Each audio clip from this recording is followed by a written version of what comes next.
It's a Saturday night, Milwaukee, Wisconsin. We got big league baseball tonight. The Cubs and the Brewers from beautiful Miller Park. This Cubs-Brewers series sponsorship is presented by Toyota. Good crowd filing in. The roof is open. Ryan Braun back in the lineup. He's had good numbers this year against the Cubs. He hit his 22nd home run of his career against Chicago last night.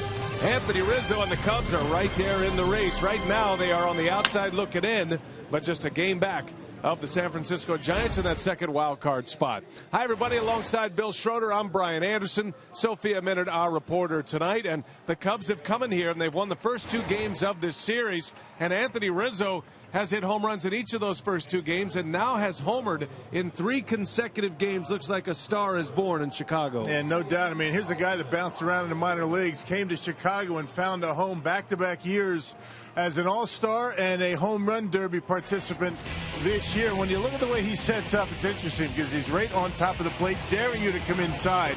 He's been hit 21 times this year, which means if pitchers try to come in on him, they're going to hit him most of the time. So what happens is they end up leaving pitches out over the plate. He's got hot zones all over each side of the home plate. Very good low ball hitter. You can see a lot of the point of contact for these home runs that he's hit against the Brewers have been down in the zone, below the belt, but even when they're on the outside corner, they're really down the middle to most hitters because he's so close to home plate, red hot. Brewers have to find a way to pitch around him as this game goes on. And you see the numbers in 8 games against the Brewers for Anthony Rizzo. The Brewers have not been able to solve the riddle of Rizzo. He's hit 4 home runs this year, has an OPS over 1,400 in the 8 games this season. He's in the lineup. He's 25 years of age and leads this great group of young, talented players that the Cubs have. Matt Garza is on the mound, the former Cub. Craig and Augie will break down Garza lately right after this.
Is brought to you by Menards. Save big money at Menards on all your home improvement needs.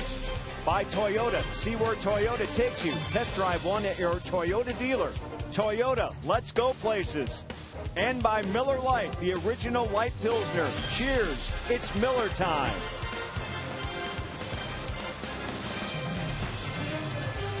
Back here at Miller Park in Milwaukee, Kyle Hendricks down the hill for the Cubs. 2-0 in his career against Milwaukee and really limited the offense. And Matt Garza's looked real strong over his last 2 starts.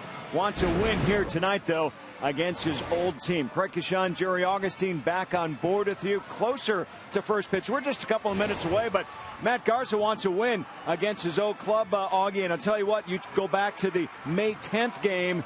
He looked nearly perfect against the Cubs. Yes, he did. And one thing he did in that ball game, he found his command, and he was able to keep that aggressive style that he likes to have. Commanding all the pitches, getting him in that aggressive style, throwing the balls over the plate. And then after he gets to that, it's about finding a good pace and rhythm. When he gets on the mound, he finds that good pace, has that good rhythm. He finds that comfort zone. And when he can find that comfort zone, he's very good. And lastly, he's got to focus one inning at a time. He's the type of guy that's so vulnerable out there that he changes his pace and rhythm. By keeping that good pace and rhythm, he gets in a good flow, and that's what he needs to do today. All right, Matt Garza just walking in now from warming up out in that Brewer bullpen. He's ready to go. Cubs and Brewers. Brew Crew needs a win.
Garza in the home navy blues tonight leads the Brewers out onto the field at beautiful Miller Park. What a Saturday night for baseball we have. And this Brewers broadcast on Fox Sports Wisconsin, presented by Potawatomi Hotel and Casino. Book your stay now.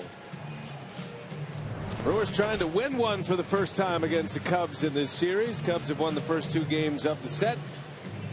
And the third of 4 will wrap up this series tomorrow afternoon against Joe Maddon's contending Chicago Cubs.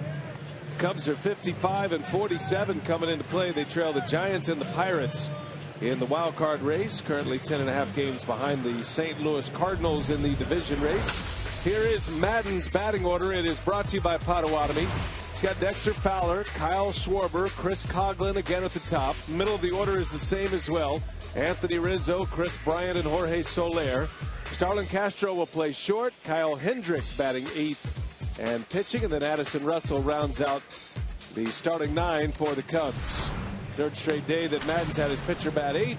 Matt Garza on the mound, his third start since coming back from the disabled list. Yeah, he's 1-1 since that time. He came off the DL on July 21st. He's pitched pretty well, 3 runs in 11 2/3 innings. Last time out against the Diamondbacks, picked up a loss. He was pretty good through 5, allowed only 1 run. Then a 2-run 6th inning was his undoing in a Brewers shutout loss to the Diamondbacks. Well, last time Garza was on this mound was against the Indians. He went those 6 shutout innings after returning from an oblique injury. So good feelings here at home. He's matching up against his old team, the Cubs. We are ready to play ball tonight at Miller Park. Great to have you with us on a Saturday night. Dexter Fowler, a big swing and a miss, and away we go.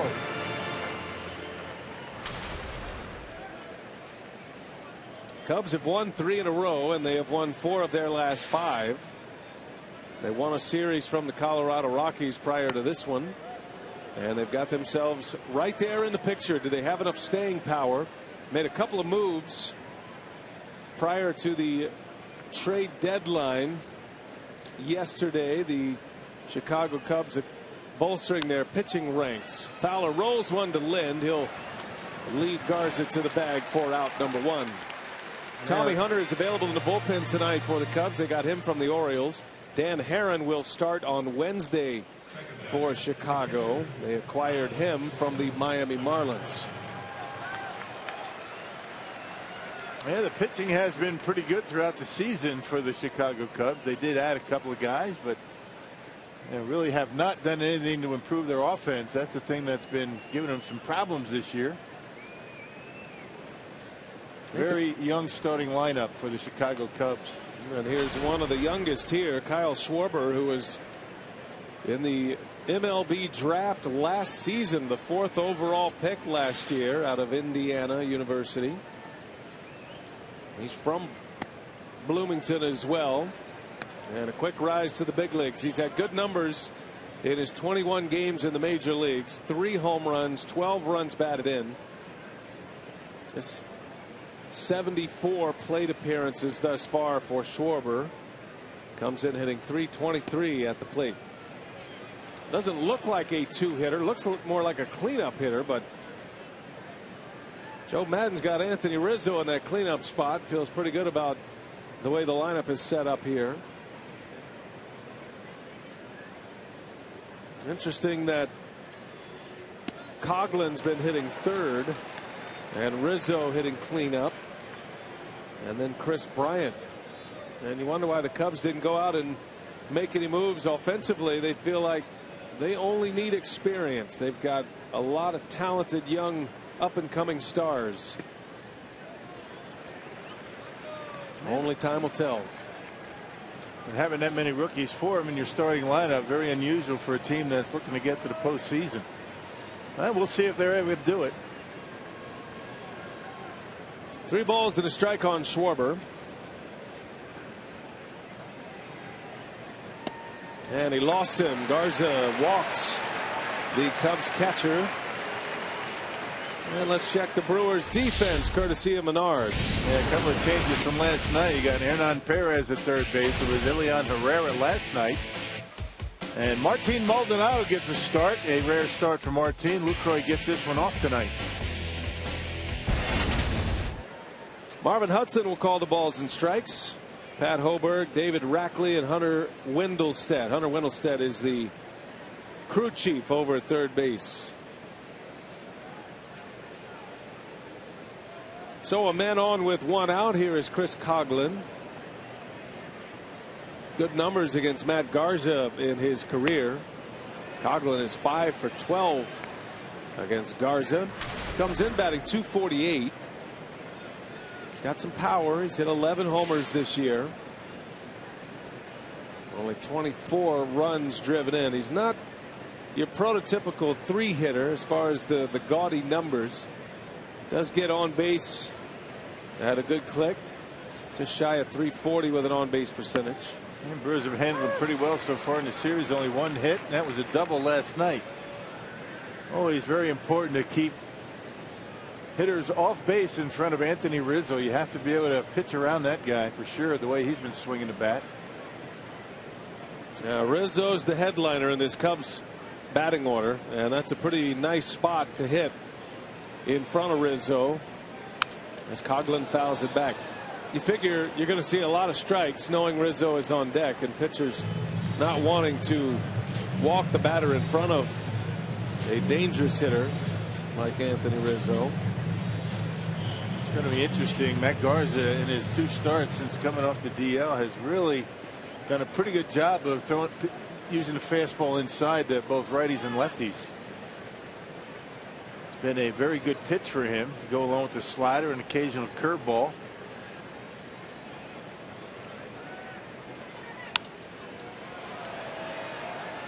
But not a lot of margin for error when you pitch inside, particularly against a guy like Rizzo. So you got to get Coghlan and work around Rizzo if you can. Garza making his 5th start in his career against the Cubs. Took a no decision in his only start this season. That was right here at Miller Park back on May 10th, and he pitched well against the Cubs that day. 7 innings, just 1 earned run, and he struck out 9. Brewers won that game 3-2 in 11 innings. Coghlan in the air, right field. Braun with room will make the catch on the warning track. Got that one down on the label just a touch, and Coghlan is out, 2 gone in the inning. Yeah, a little bit out on his front foot on a slider from Garza. Didn't miss it by much.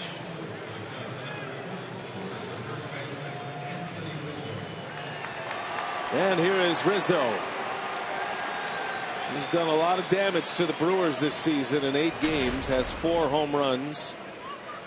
And the Brewers are going to have to figure out how to keep him down, especially when he bats with men on base. Had a game-changing home run on Thursday night. That came in the 8th inning. It was a 3-run home run. Brewers led 2-0 at the time. And Rizzo put the Cubs on top. They would go on to win that game 5-2. There's a jam shot. That's where you need to pitch him. But a lot of pitchers are afraid to go in there because leave it out over the plate, he might hit it out of the ballpark. We've seen that already in this series. And if you come in too far, you hit him. He's been hit 21 times this year. You just got to hound him in there. And if you hit him, so be it. Rizzo with 2 hits last night, including that home run. The home run was off Will Smith. Now has home runs in 3 consecutive games for the Cubs, and Garza right back in there again, and Rizzo comes up empty. Both pitches, the second one a little bit higher than the first.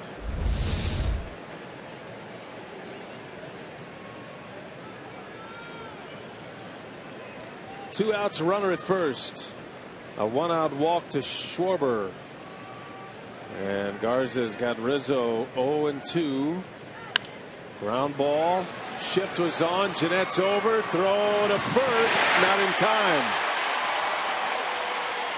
So with the shift on, the Brewers playing Rizzo in the hole.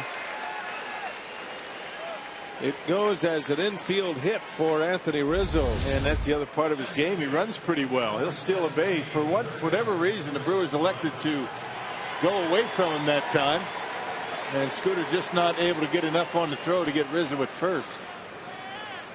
You wonder if he had an out at second base, maybe a better opportunity at second as opposed to first. But couldn't get anything on that throw. And an infield hit. 2 on now, 2 out. First and second for Chris Bryant.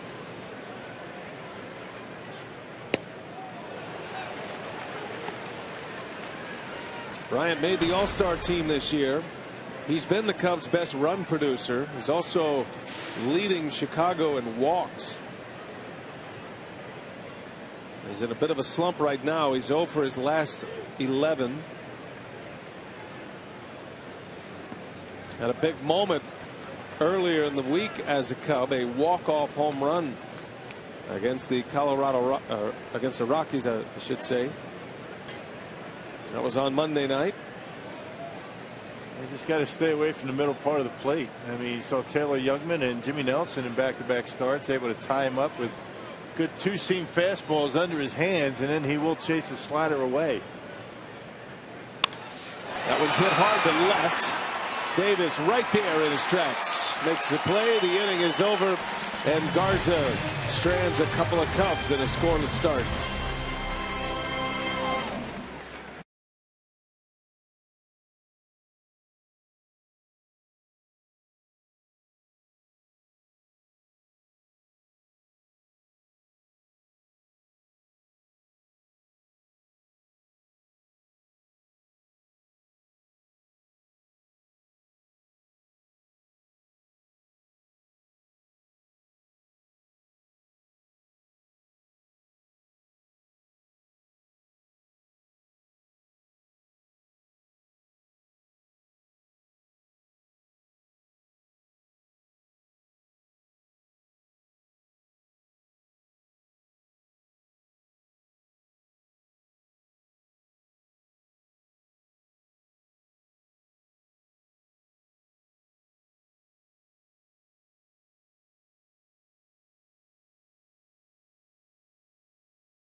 Brewers. Game 3 of this series.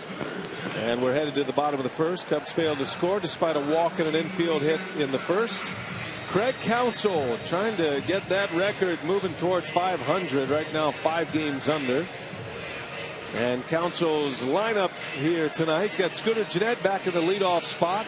Shane Peterson hits second with Ryan Braun batting third. Then the middle goes Lynn, Davidson, Segura. Hernan Perez will play third base tonight. Maldonado catches for Lucroy. Matt Garza on the mound. The Potawatomi batting order. And there is Kyle Hendricks, the Chicago Cubs right-hander, making his 21st start of the year. Yeah, and he's 2-0 against the Brewers in 3 starts. His first this year. Did not allow a run in 5 1/3 innings. He picked up a no decision. The last 2 starts for Hendricks. 0-1, 9 earned runs in 11 innings of work. So he's scuffled a bit his last couple of times out. The Brewers have seen Jake Arrieta, Jason Hamill last night, and now Kyle Hendricks here tonight. Scooter Gennett with a shot back up the middle, base hit. Now he hopes to stay in that leadoff spot. He loves hitting there. He says it's his most comfortable spot in the batting order, even though he's hardly done it this season. Back-to-back games for Gennett in that spot, and he leads off with a single. They hit last night for Scooter, and he's really starting to iron out that stroke. Fastball down, able to level out the swing and hammer it into center field. So a good start to the night for the Brewers offense. They got to get it going. Scooter had a good month of July. Hit .310 in the month of July. As we turn the page to August 1st tonight. Peterson drops a bunt down. Bryant's throw is in time. Heck of a play by Chris Bryant. That was an excellent bunt by Peterson. Almost went for a hit. Took a perfect play by the Cubs third baseman. You don't hear a whole lot about Bryant and his defensive prowess at third base, but he's not bad over there. And Bryant making a good play coming in on a bunt. Probably going to go as a sacrifice for Chris Peterson, or Shane Peterson, I should say.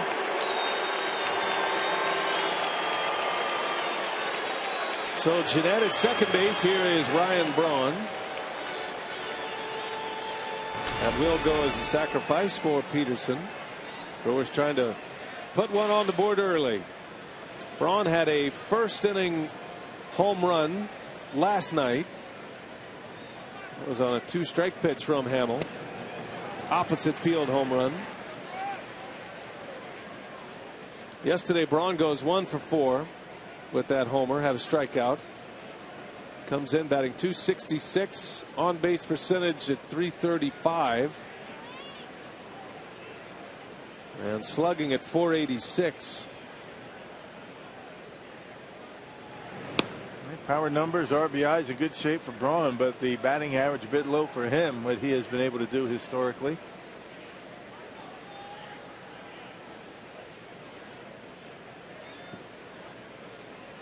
Braun was out early tonight, signing autographs for the fans. They had a station set up right by the Brewers dugout, and a long line wrapped all the way around into the concourse area, waiting to get Ryan Braun's signature.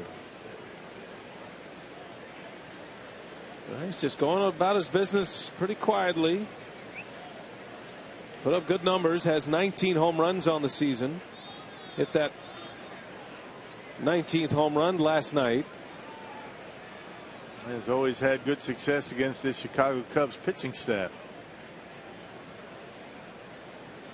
Braun in the top 10 of the National League in both homers and runs batted in.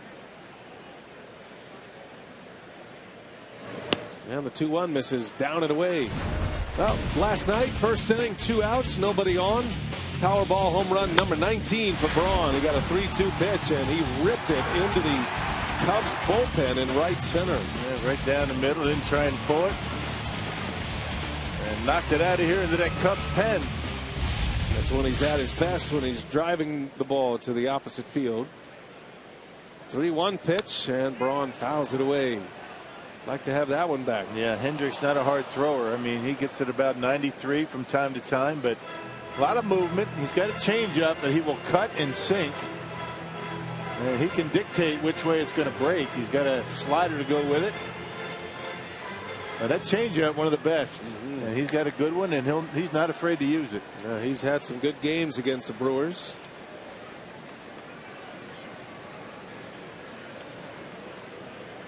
Hendricks sliding in at number 4 in this Cubs rotation.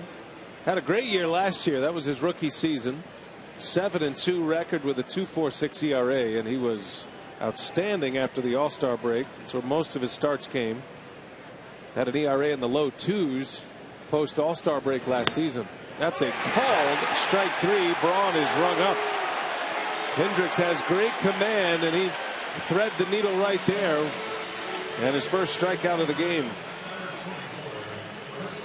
Well, let's check out your Menards Cubs defense for tonight. Same outfield, same infield as last night. Actually, the same defensive alignment as the night ago. Schwarber behind home plate. Hanging the signs for Kyle Hendricks tonight. Well, Chris Bryant with back-to-back starts. Had the day off from the starting lineup on Thursdays. Already made a nice play in this one, robbing Shane Peterson of a bunt single. Here's Adam Lind, who takes a first pitch curveball for strike 1. Lind looking for his first hit of the series. He is 0 for 8. He's had a difficult time since returning from that little back problem that he had. He missed a couple of games. Return to the lineup in San Francisco. That ball's hit hard. Oh, nicely done. Even with traffic in front of him, he's able to come up with that. Well, he slowed it down, but scored it out of the glove apparently, and ended up in the seats. Saved somebody down there. Those are hot shots into that box seat area. Got to be on your toes. There's a called strike 3. Hendricks hits the back door.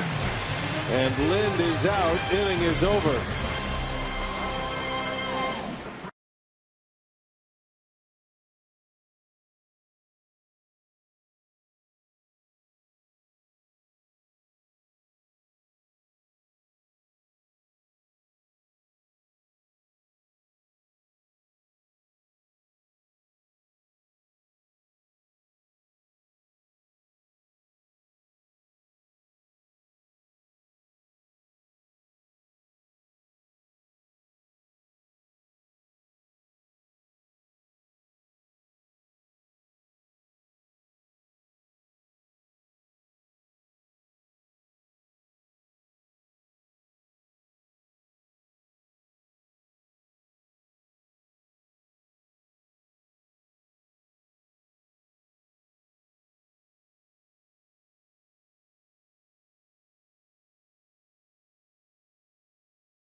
Check out the grills and head to Miller Park tomorrow afternoon as Brewers and Cubs close out their weekend series with a Sunday matinee. All fans in attendance get a Matt Garza Garden Gnome courtesy of Associated Bank. Great seats still available at brewers.com/tickets.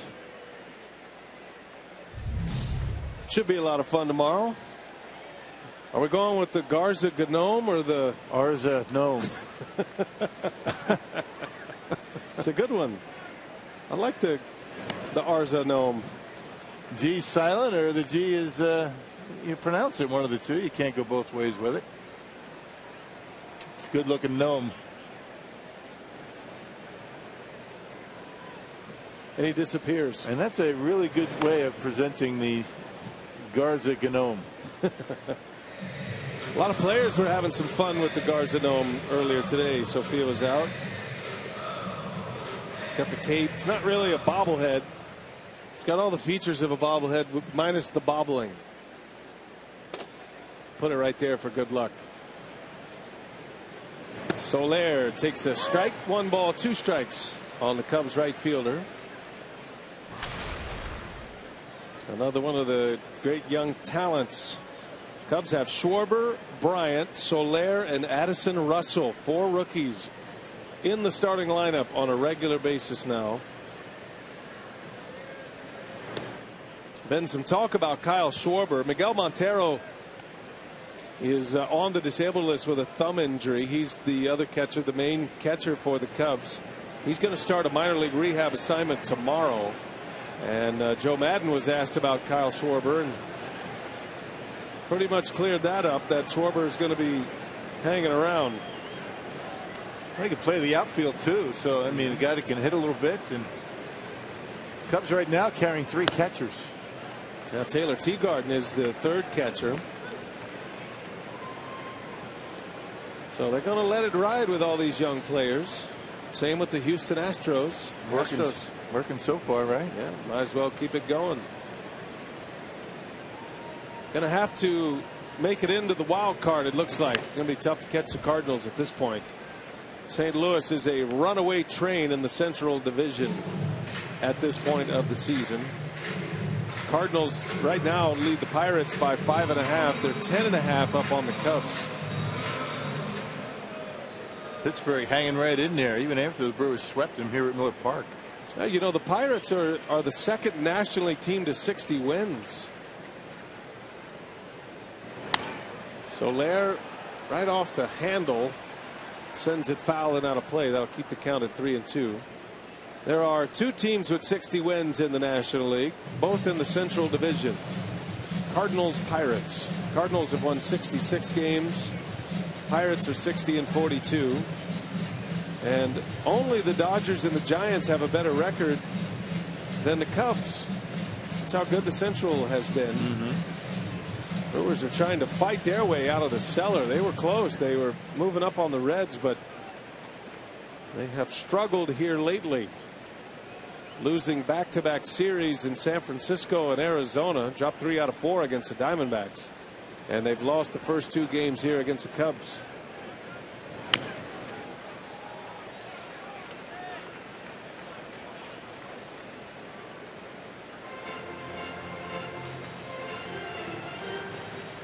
Long battle, Soler and Garza. Garza giving up a walk and an infield hit in the 1st inning. Schwarber had the walk, Rizzo an infield single. Soler leading off this 2nd.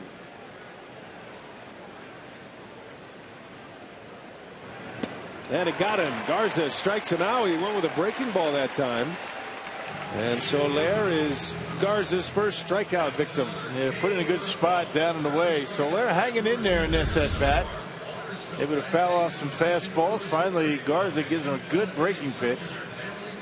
Soler pulls his head and actually pulled his shoulder out. Head hung in there, but watch the front shoulder.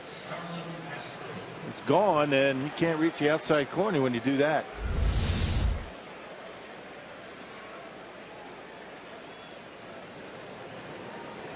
One away. Here is Castro. He swings and fouls it back at a big cut. That was a 9-pitch at bat. Garza and Soler. Those will take it out of you a little bit.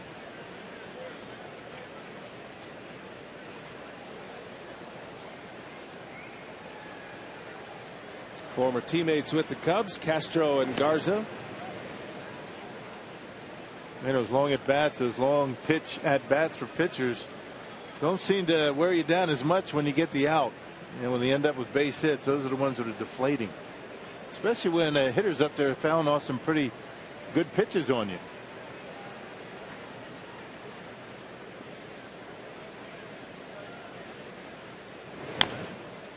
One and 2 to Castro.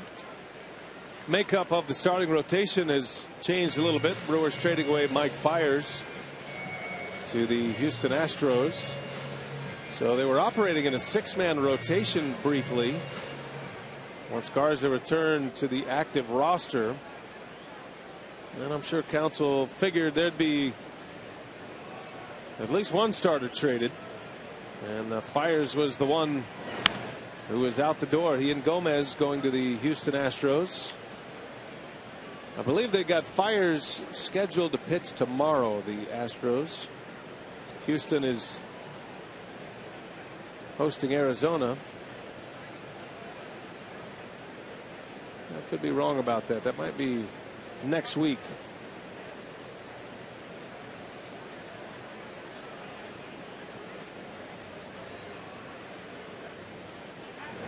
A swing and a miss. Garza strikes out Castro. Back-to-back Ks, his first 2 of the night. It is now time for you to tweet us your strongest fan photo. Use hashtag WisDataStrongFan and you just might see yourself in an upcoming broadcast. It's all brought to you by T-Mobile. Animals are recommended. The gatekeepers are big animals, animal lovers, and big animals. Fox Sports Wisconsin sign is always going to, get you a little special attention. Yeah, any kind of self-promotion will work for sure. Kyle Hendricks, the Cub pitcher, batting 8th. Madden bats his pitcher 8th. He tries to create some run scoring opportunities, and so when you look at the lineup and you say, well, Kyle Schwarber doesn't look like a number 2 hitter, but he's only really a number 2 hitter the first time through. Right. And then you have 2 position players hitting ahead of Schwarber. It's a lot of pressure to put on a guy coming up to the big leagues, believe it or not. It's all psychological. Craig Counsell's trying to get the Brewers away from, thinking too much about where they hit in the order. But you show up and you see your name in a big league lineup batting 3rd, especially if you're a guy like Schwarber or maybe Chris Bryant. That's going to create a little anxiety. Yeah. You feel like you have to do a little bit more than you're accustomed to. I mean, especially when you're really young and you're just trying to find your way in the big leagues, trying to get that comfort zone. And a strike call. 3 up, 3 down, 3 strikeouts for Matt Garza as he punches out the side, and 2 scoreless innings.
by Toyota. We have a scoreless game here in the second at Miller Park. And Craig Counsell talking about his offense moving forward from the trade. He said, no doubt are opportunities, but there are also challenges. And it's how his young players are going to respond to those challenges. He said it's similar to how we would evaluate a Taylor Youngman or a Jimmy Nelson. He said those guys are evaluated on their starts every 5 days, but we can't do that with our position players. He said we need to give them more space to breathe. He said it's not going to be an everyday evaluation process. We need to see what these young guys can do. Guys like Hernan Perez, Shane Peterson, who are getting regular playing time, what they can do with big chunks of at-bats, plate appearances, let them make their adjustments, and that's how they'll be evaluated moving forward over the next 2 months. Yeah, and that's what you have to do. I mean, you got to give him ample time, and you wonder if Logan Schaefer is going to get an opportunity to play. He's been here a couple of days, has yet to see the starting lineup. Looks like Shane Peterson is going to get a pretty good look out in center field. Not just the young guys that got to start getting it done. I mean, you know, the guys that have been in the Brewers lineup just about all year are having a difficult time as well. Yeah, the bench players, the role players elevated into starters, and a few from the minor leagues coming up here as role players now. That's the way it works.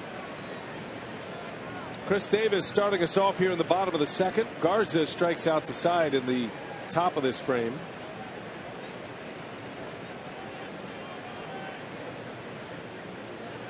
Kyle Hendricks striking out Lind and Braun. With a runner at second base.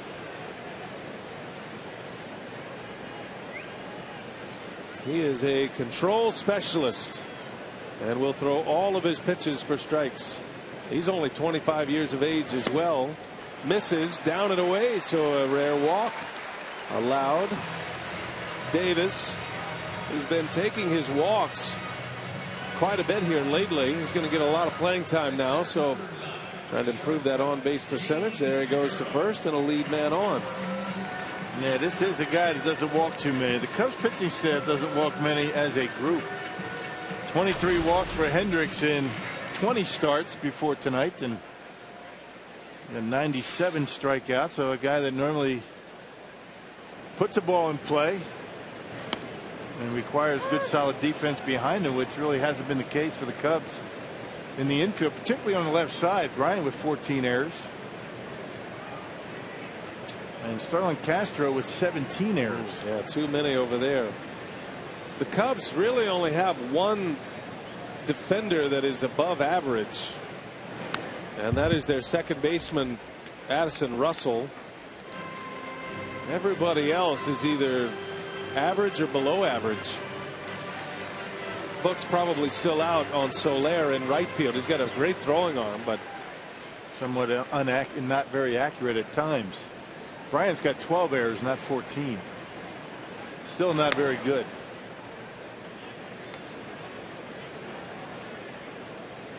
Guy to watch right now is the left fielder Chris Coghlan. He's a good defender, but he's standing right in the setting sun as it sets, coming in through those panels above the first base grandstand. That can be a tough spot for the next 20 minutes or so.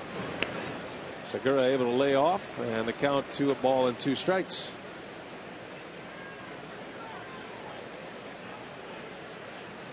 Very bright.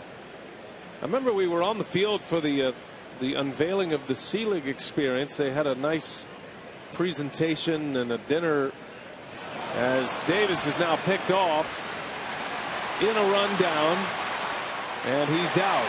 Officially caught stealing. Base running mistake by Chris Davis.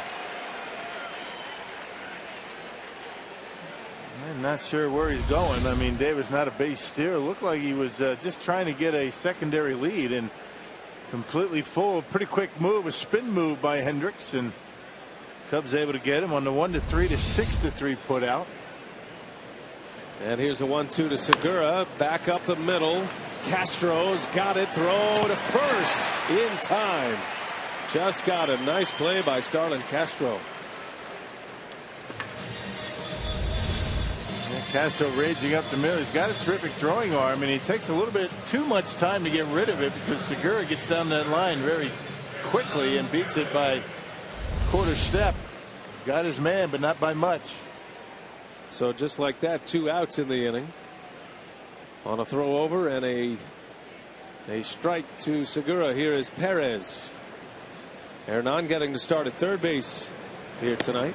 Anyway, we were at the C-League dinner and presentation, and it was about this time, and you could really understand how hard it is to see out there as the sun was setting. It was a beautiful, clear night that night.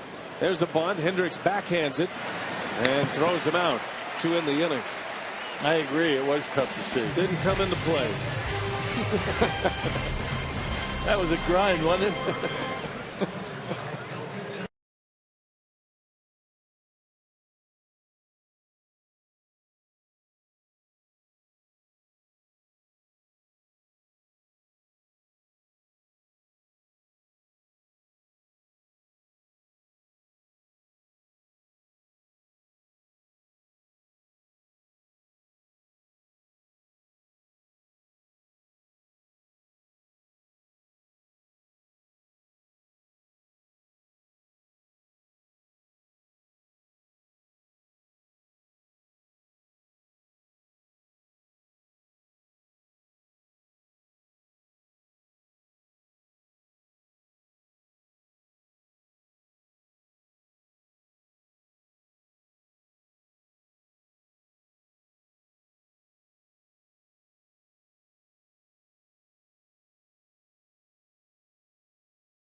Three of this 4-game series. We're headed to the 3rd inning. And some news and notes around Major League Baseball here today. The Royals had a comeback win over the Toronto Blue Jays. Ben Zobrist, just acquired by the Royals, had 2 homers in that game. Xander Bogaerts with 4 hits, 3 RBIs as the Red Sox beat the Rays. And how about Clayton Kershaw? 8 shutout innings, beating the crosstown rival Angels. Clayton Kershaw has 37 consecutive scoreless innings going. Remember, Zach Greinke took his consecutive scoreless inning streak to 45 2/3. Yeah. Before giving up a run last Sunday against the Mets. Dodgers pitchers, right? Racking up those consecutive scoreless innings. Hershiser with the record. Addison Russell leads off this 3rd inning for the Cubs. Garza coming off 3 consecutive Ks. You know, think about Hershiser and those 59 consecutive scoreless innings. He went on into the postseason and had 8 more shutout innings, but it didn't count. Only regular season innings. So then he started the next year against the Reds and gave up a run in the 1st inning, but still the record holder. Lynn gave it a try. That was up into the seats. Just out of reach. And we were talking about Don Drysdale and his streak, right? He had 6 consecutive complete game shutouts in that stretch. You're never going to see that again, are you? Different era pitcher. And that was in '68, and that '68 season is known as the year of the pitcher.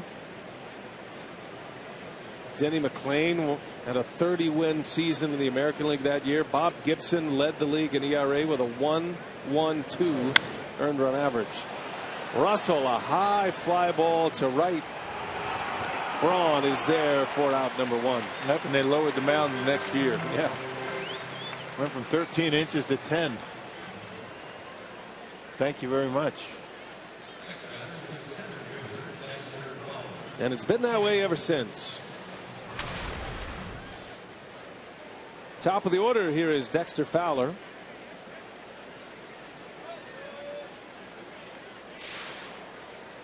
It's a better game when pitchers have success. It's just then any kind of offense is usually well earned. There's a pop up on a bunt. Perez right there. That was a gift from Dexter Fowler trying to bunt his way on. And the second out of the inning. And made pretty good contact. It might be the best contact he's made in a couple of days. Check it out, just trying to push it that way, and that's about as easy as it gets in fair territory. So 2 men are out. Garza's plowing through the baseballs. He must have thrown 6 balls out at this point. Doesn't like the feel of them or whatever that is. Everyone's different a little bit.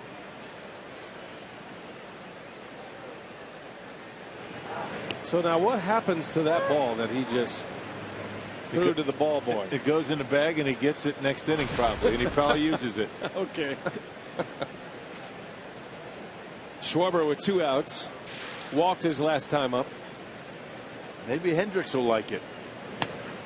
That's a good point. You know, like they tag sharks. We have to start tagging baseballs to see where they go. And do like the NFL and have the teams provide their own baseballs. Let's not talk about. No, you don't want to talk about the balls in the NFL. It's a sore subject right now. For who?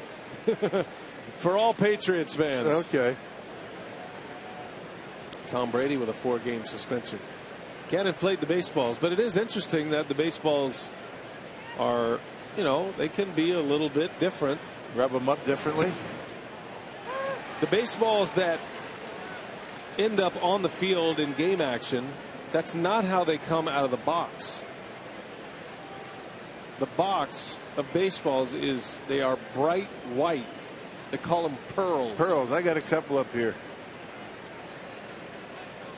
And so then you rub a little Delaware mud on them to get them a little bit of a tacky feel. So the ball Garza's using doesn't look like that. That's a pearl. It's a little slick to it. It's what they do to get some dirt, some Mississippi mud. It actually comes from New Jersey. They rub it up so you get a better grip on it. I see. It's a beauty, isn't it? That has a dirt mark on the side, which leads me to believe that was the ball you threw out for a ceremonial first pitch. If I'm not mistaken. Now look at that. That's a mark of shame right there is what that is. You notice I didn't mention it. It's really unfortunate that you'd ruin a beautifully brand new white baseball. I'm going to keep it. Work on it. Maybe next time in 30 years I throw out another one and maybe it'll be better. 2-2 to Schwarber. Little jam shot, foul. We've got a beautiful display here in the booth now. I don't know if you noticed or not, but there's your Wall of Honor plaque, at least a replica of your plaque, is now being prominently displayed here in the television booth. Yeah. And I can't confirm that there's a plaque on the actual Wall of Honor, so I'm feeling like maybe this is. They changed their mind. This is your Wall of Honor here, just on the sheetrock. Shattered back. Look out in the stands as the head of that bat goes flying in there. We might have to send Sophia out and check, huh?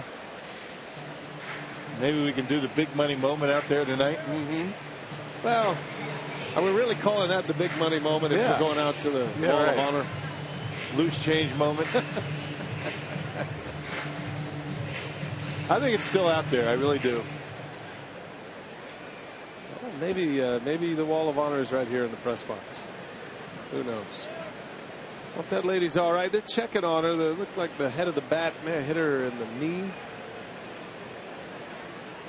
It's stinging a little bit. Schwarber's got a new bat. 2-2 count. And he's hanging tough. That was Garza's best fastball yet. 95-mile-an-hour fastball. Can't shake Schwarber.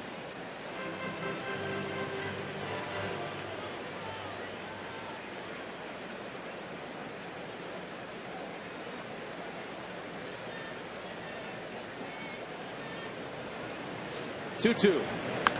Another foul ball. And it's interesting, he goes toward the Cubs dugout, then over towards the Brewers dugout. Back and forth he goes. And fastballs in the Cubs dugout, sliders in the Brewers dugout. That's it.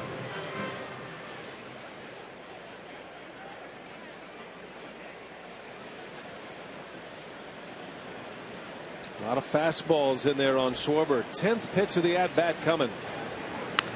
And he pulls another one. That was over there in Sophia territory. You all right down there, Sophia? Oh. We're good. It knocked out Woody's light, though, so we're going to have to get that fixed down here in the camera wall. The tally light is gone? It's gone. Well, that's unfortunate. Oh, that's a Joe Crawford problem. There's a shot back up the middle, base hit. Well, after all of that, 11 pitches, Schwarber with a 2-out single. Yeah, the best fastball for Garza all night, 96 miles an hour, and Schwarber able to turn it around and bang it hard into center field. Way out in front of everything and behind the fastball, finally able to square one up on pitch number 11. And that was his best fastball at 96 miles an hour. And Schwarber turned it around.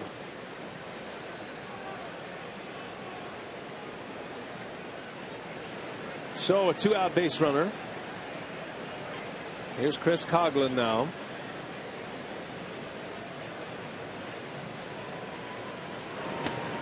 Sophia's got a little cleanup over there, it looks like.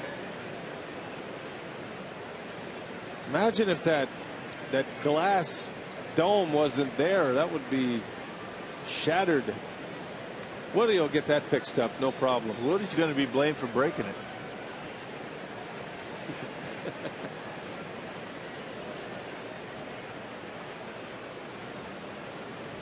You never blame a legend. And Woody is a legend. He's got a brand new hat, new t-shirt on tonight.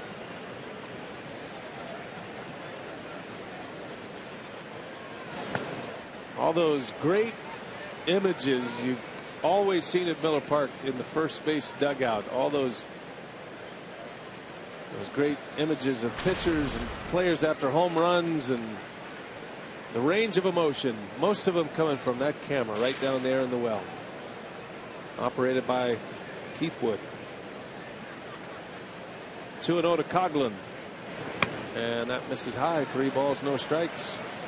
Yeah, the last thing you want to do is walk this guy to get the Rizzo. Behind 3-0, you figure Coghlan's going to take a couple of pitches here, at least one. Get that guy up with a couple of men on. Does he have the green light? 3-0. We'll see. He takes ball 4. And Garza swimming in the deep waters now. Rizzo coming up with 2 on. And walking Coghlan on 4 straight. Didn't try to, but that's the last thing you want to do in this situation. Now you're forced to pitch to him. You got to figure that 11 pitch at bat took a lot out of Garza. He was looking at a quick inning, 3 up and 3 down perhaps, and got ahead of Schwarber, and he just couldn't shake him. When the Cubs say his bat is big league ready, he is proving that to be the case. So 2 on, 2 out. Anthony Rizzo at the plate.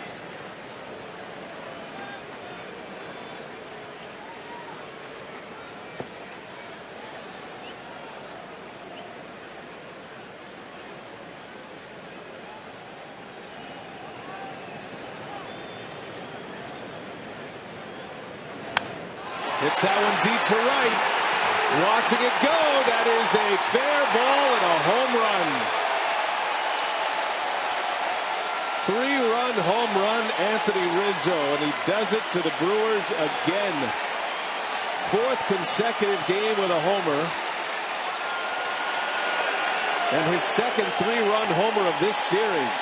And he was just waiting for that fastball up and in. That's the way Garza started him his first time up. Got it up and in, but Anthony Rizzo able to tomahawk it out of here. Got on top of that pitch. Check it out. Watch it. Right there, left it out over the plate. That's all it takes, and Rizzo knocks it out of here. You can see it coming. You walk Coghlan on 4 pitches. Nothing good's going to happen after that. And an 11-pitch at bat against Schwarber, walked Coghlan, and then Rizzo turns it around quickly.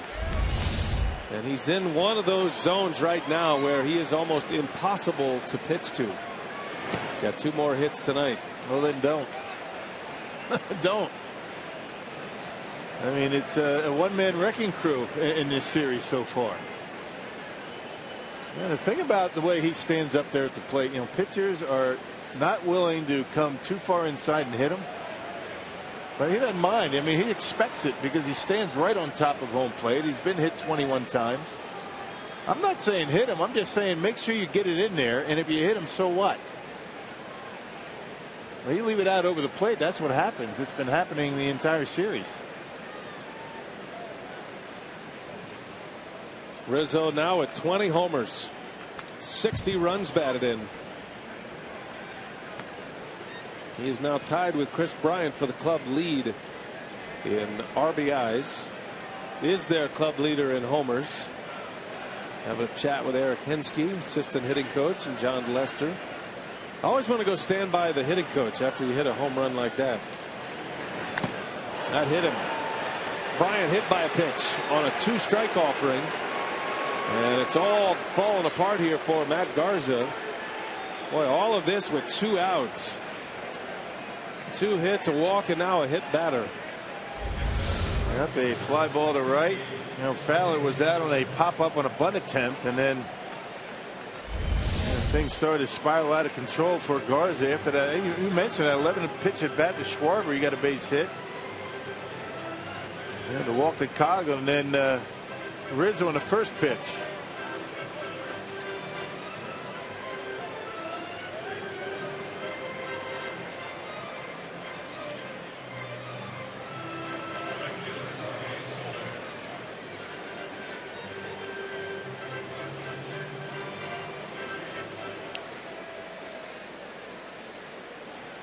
So here is Soler, 7th batter of the inning.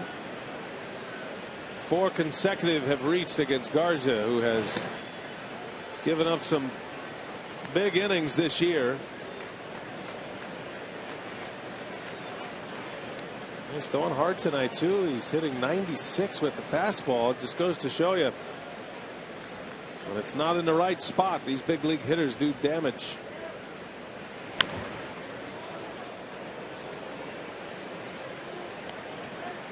Try to get through this third, get the Brewers at the bat.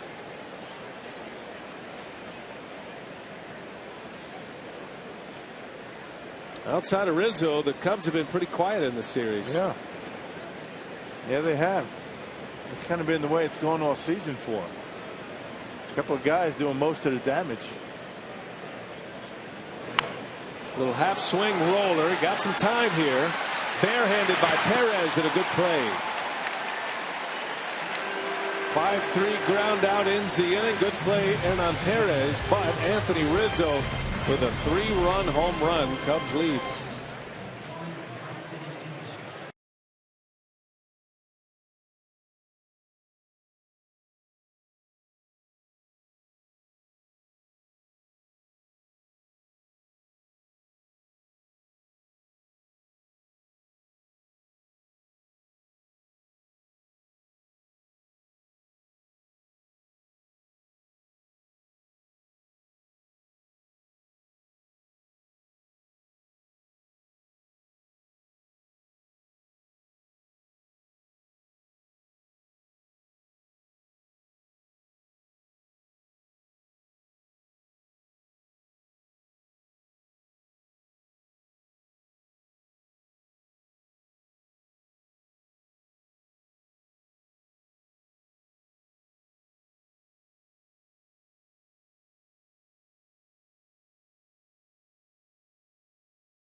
1-0 as we head to the bottom of the third inning.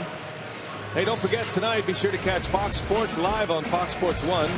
They've got complete highlights and analysis of everything that happened in Major League Baseball today, plus the latest from NFL training camps and the world of sports.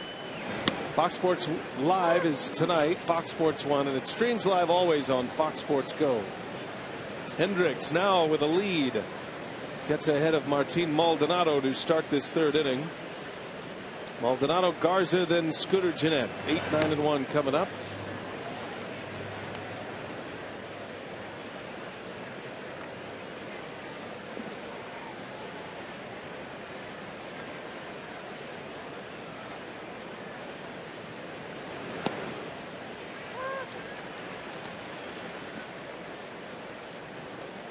Maldonado getting to start for Jonathan Lucroy tonight. This is his 43rd start of the season behind the plate. Most of that came while Lucroy was on the disabled list. It was a 38-game stretch when Lucroy was on the DL, and 33 of those starts behind the plate came from Maldonado. 33 of his 43. Hasn't played much since the second half started. Ever since Lucroy has come off the disabled list, Maldonado has not started too much. Makes it very difficult to find that rhythm at the plate, but he seems to be able to do it defensively. That's his job as a backup catcher. Got to make sure you're able to handle things behind home plate. Whatever you get at the plate with the bat is a bonus. Had a walk-off home run on Mother's Day and a walk-off home run on Memorial Day this season. And the one he hit on Mother's Day, his mom was actually at the game. His mom, Jeanette. That was in the 11th inning. The Memorial Day walk-off was in the 17th inning, and he caught all 17 of those innings. First catcher in the history of the major leagues to catch 17, then hit a walk-off home run. So there you go. He's done something nobody's ever done in the history of this great game. Which one's harder, catching or hitting the walk-off? Huh? Catching for sure. Yeah, 17 innings. It means he's able to walk up there and hold that bat up. That was a day game too. Hot. That was against the Arizona Diamondbacks. His walk-off home run on Mother's Day was against the Cubs.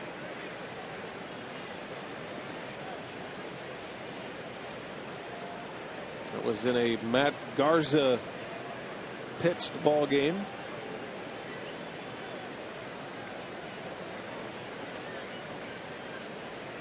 Pretty sure Hendricks started that game as well. Yeah, he did. Back on May 10th. 3-2 pitch and a swing and a foul. Maldonado hanging in there. I saw Gerardo Parra. He's off and running with the Orioles. Rock, his first at bat as an Oriole, batting second in Buck Showalter's lineup. He doubled. Surprise. Might be the sleeper move as the Orioles did their homework. Some kind of year he's had. Wow. Parra with a double. He scored a run. Baltimore leads Detroit 3-0. Cole Hamels is on the mound for the Rangers tonight. It's his first start as a Texas Ranger. Yoenis Cespedes is in the lineup for the New York Mets. They are playing Washington tonight. Nationals have a 2-0 lead over the Mets and Jacob deGrom. Cespedes batting third in the lineup. That changes their lineup a little bit. Yeah. Good defensively, terrific throwing arm. He can run a little bit and got some power. Mets also got Travis d'Arnaud back there. Excellent hitting catcher who's been on the DL a couple of times. So things are looking up for the Mets as Maldonado draws a walk. Did you hear about that Jerry Seinfeld tweet when they picked up Cespedes? I did. Cespedes for the rest of us. From the great Seinfeld episode, Festivus for the rest of us. That's great. Yeah, Jerry Seinfeld's a great Mets fan, and he sent that tweet out. That went viral fast. Yeah.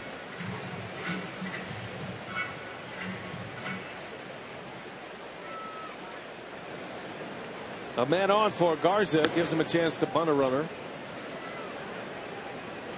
I put in a lot of air miles last week. A lot of cross-country flying. Did you see Jerry? And no, but I watched his show. I watched every episode for two years worth of his episode. He's got this show called Comedians in Cars Getting Coffee, and it's a really great show. Yeah. He has comedians in his car, and then they go get coffee. And they it's talk, really funny. Right. And it's interesting because he always has a vintage car, some kind of cool automobile. And so I was talking to Joe Madden about this the other day. He's got a couple of vintage cars himself.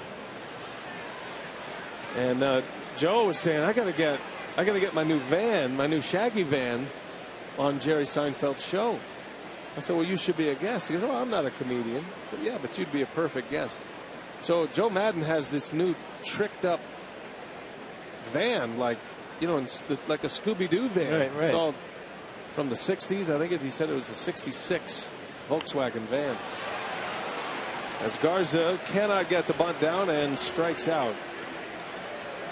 The third K for Hendricks. And the first out of the inning. He's got the Volkswagen bus. Is that what he's got? Yeah, he's got the little van. Yeah. It's nice. He's got What they call him, the bus. big carpet and everything. Shag carpet.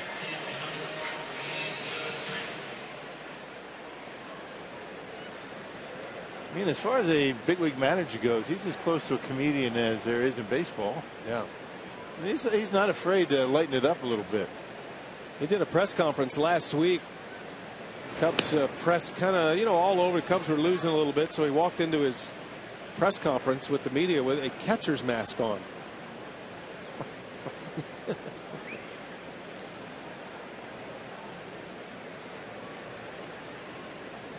The mad scientist. Jeanette on the right side. Russell will go to second and get the out there, the lead out. Takes care of Maldonado. Hey, this summer, every Friday is the Brewers Free Shirt Friday. All fans at Miller Park. For the Brewers game against the St. Louis Cardinals this coming Friday, August 7th, we'll get a free Brewers retro T-shirt, courtesy of Orbis Corporation. Reserve your spot today at Brewers.com/tickets. This one right here, this is my favorite so far. You like it? This blanket belongs to Rock. The tradition.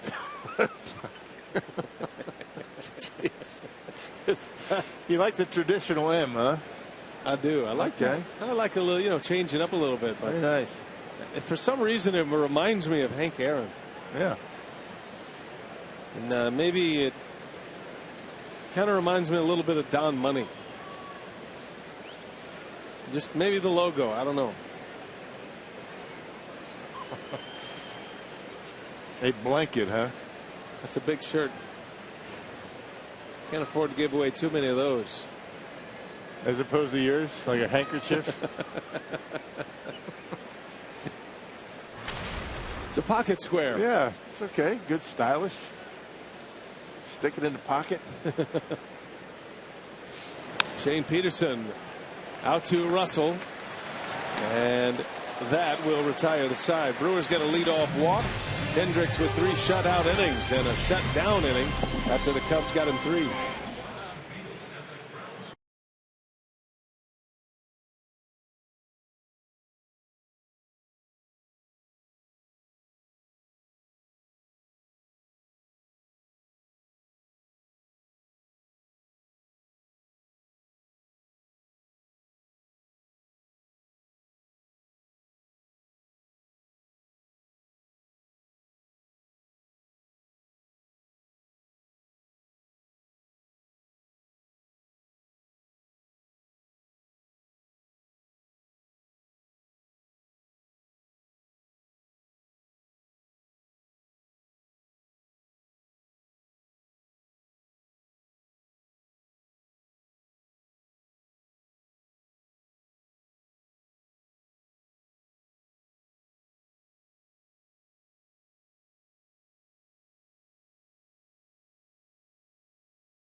Baseball on Fox Sports Wisconsin is brought to you by Marshfield Clinic.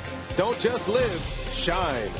By Piggly Wiggly, the official supermarket of Fox Sports Wisconsin. And by Hupy and Abraham. 800-800-5678. Hupy and Abraham. Tell them you mean business. Cubs lead 3-0 on an Anthony Rizzo 3-run home run. His 5th home run against the Brewers this season. And he's hit home runs in each of the 3 games of this series. He got Garza with 2 outs last inning. Here's Starlin Castro. Garza gets ahead of him. I was curious to follow up on the car that I like, the Joe Madden vehicle that I like the most. It's a 1953 Bel Air. Nice.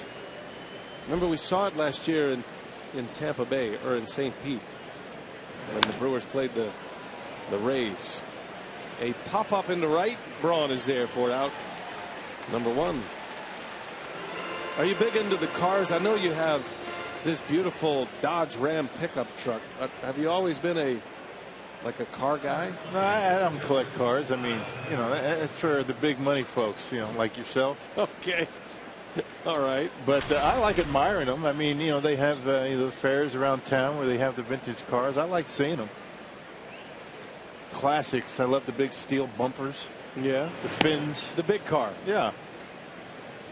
Like, I drove your truck last night, and I felt much bigger. Yeah. Driving your enormous vehicle. Yeah. Your gas guzzling pickup truck. It's a manly car, isn't it?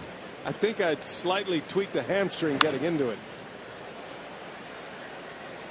Knocked a hip out of socket.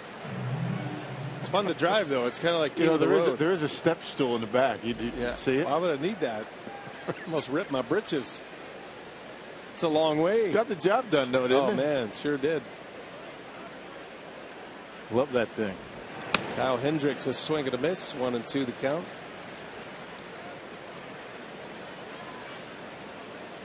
I got rid of my pickup when I moved to Milwaukee. I drove a truck for a decade. Big red one. Which kind of fit right in down in Texas, you know. No problems. Slow roller. And let it roll, Hernan. He does. Foul ball. I got rid of it because I thought, I didn't know. I'd never lived in a cold weather city, but I just assumed that pickup trucks here in Wisconsin would be hard to drive in the wintertime with the snow and the ice. And I'd never driven in snow before I moved up here. So I got rid of it, and then I regretted it immediately. All right. Just weight it down or something. Throw some salt back there. Sandbags back there, whatever. Yeah. Get the 4-wheel drive. Oh, I'm back in. Next one around. That ultimate luxury car. I'm a little bit intimidated driving yours. I mean, that thing, almost drove itself to my house. Boy. I had some moving to do, some stuff to haul last night. I put it in the garage, and I said, I'm not driving that anymore. I'm afraid I'm going to scratch it or something. Yeah, don't scratch it. That's the missus. She wouldn't like that. She lets me drive it every now and then. 2-2 pitch.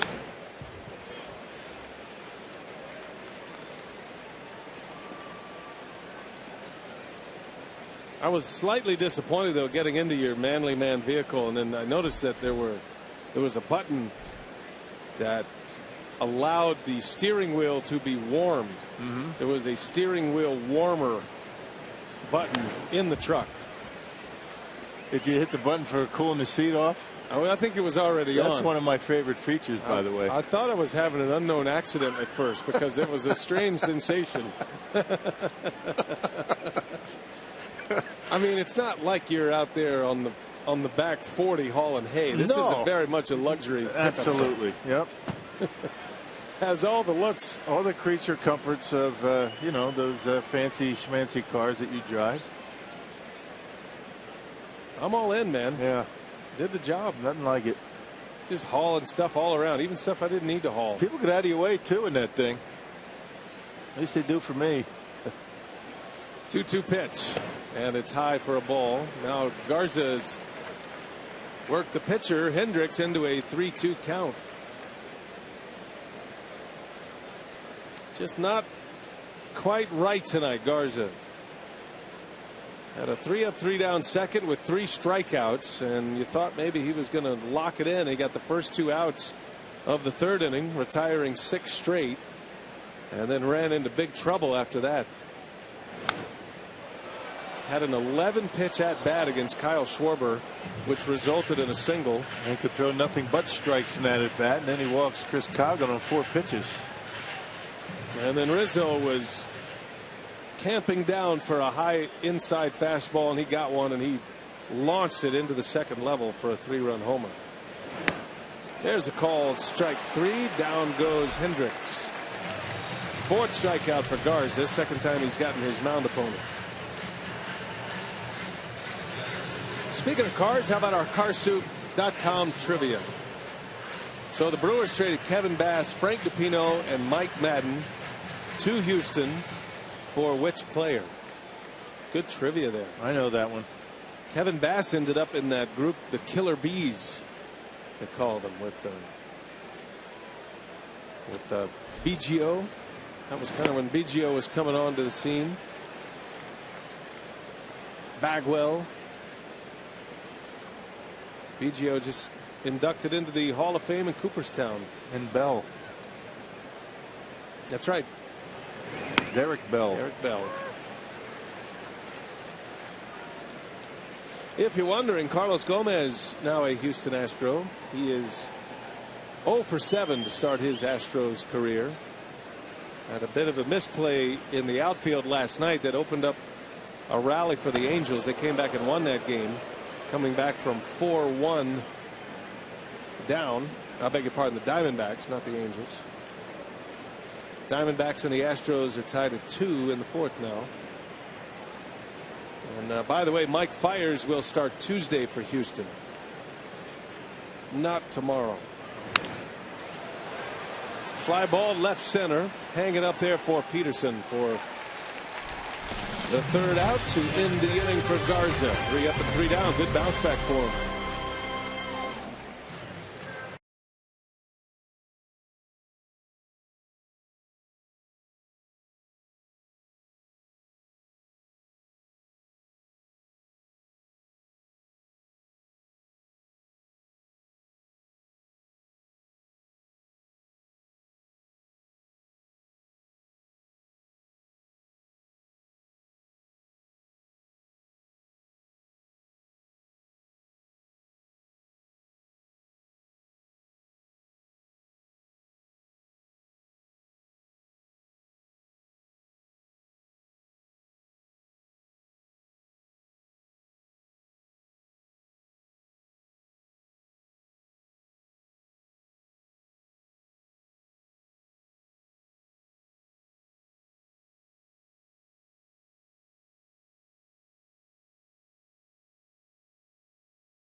Series sponsorship is presented by Toyota.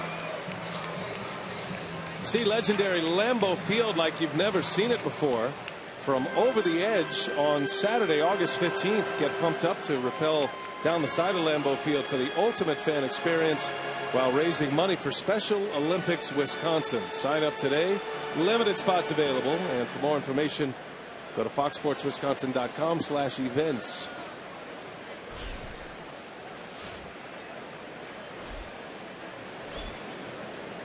Ryan Braun leads off the bottom of the 4th inning for the Brewers, down 3-0 now.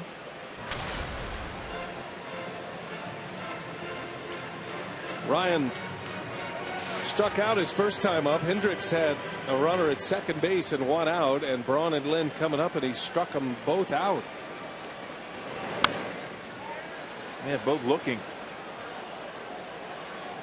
He's got great command, and normally, at least tonight, and we remember back in May when he pitched against the Brewers, he does not use the inside part of the plate too much. The fastball, cutter that he throws, and a changeup most of the time is away to right-handers. He'll come inside just for show. He'll off the plate, like he did that time to Braun.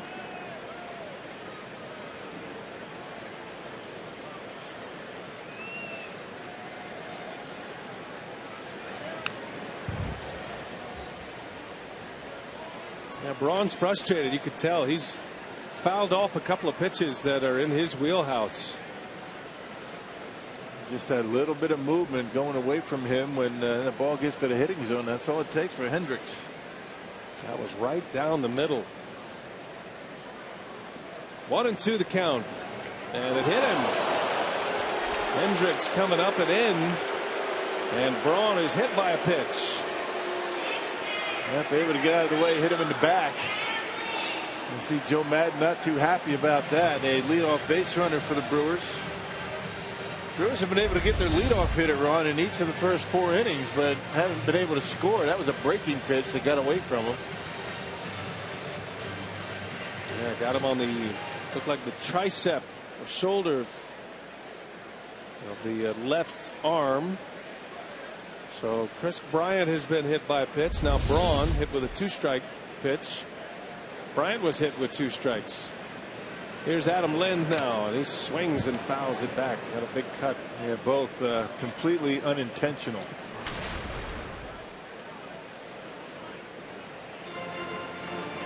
Lind's trying to get back on track here.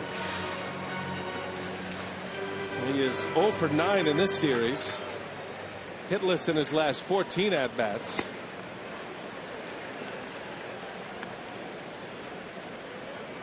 And when you're in a streak like this, feels like you're always in an 0-2 count. Pitchers always seem when you're up there, they're making their best pitches on you. Lind is 1 for 24 since coming back from that back injury. Puts Howard in play, roller to third base. Bryant winds it up, long throw, and it's in time. Good arm. And knew he had some time. Adam Lind getting down the line, average speed, and took his time and made a good throw. First out of the inning. Yeah, they had him shaded way over in the hole, and Bryant knows he's got some time and doesn't rush his throw, and right on the money. Good play by Bryant. He's got a couple of them here tonight. Book's still out on what kind of defender he'll be. He's very athletic, and the Cubs are hoping he'll be a plus defender at some point. Probably average to below average at this point, but he's just getting started. Been looking for a third baseman since Ramirez left.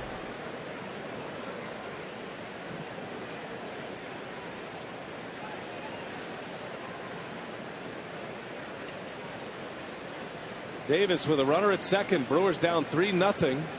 They have just 1 hit.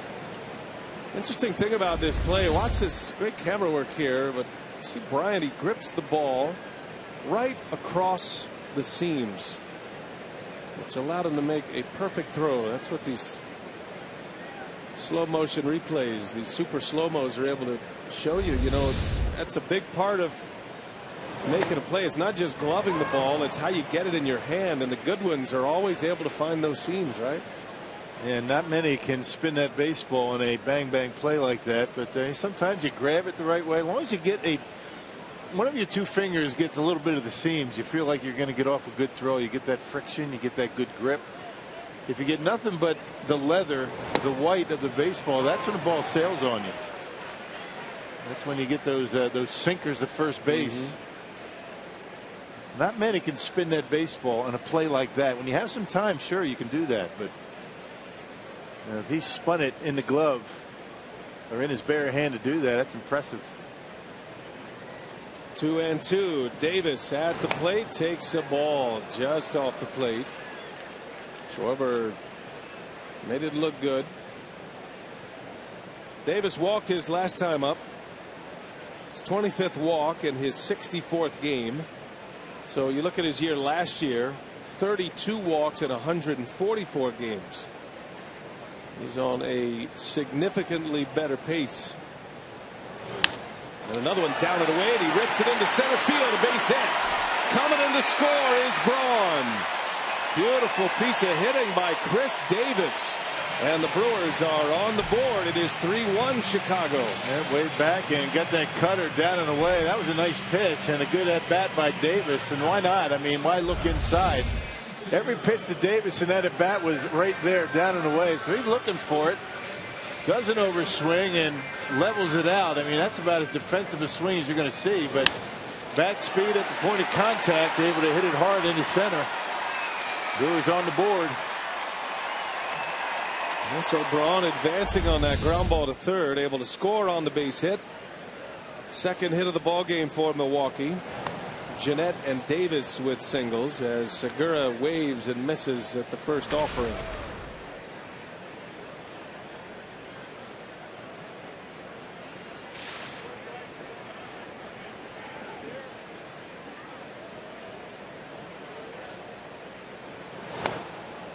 And that one is right there. Right, everything he's throwing down and away, isn't it? He's not messing around at all at the inside part of the plate. Segura hitless in this series as well. He's 0 for 9. And now 0 for his last 11. He was pushing 280 with a batting average, but this little mini slump has him hitting 265 now. On base percentage is low at 293. Ideally, the Brewers would love for Segura to be a leadoff hitter, but he just doesn't get on base enough for that. Bounces one to second. Russell, Castro, and the throw is wide and late. Segura beats it down the line. 2 outs in the inning now, and Segura will replace Davis at first base.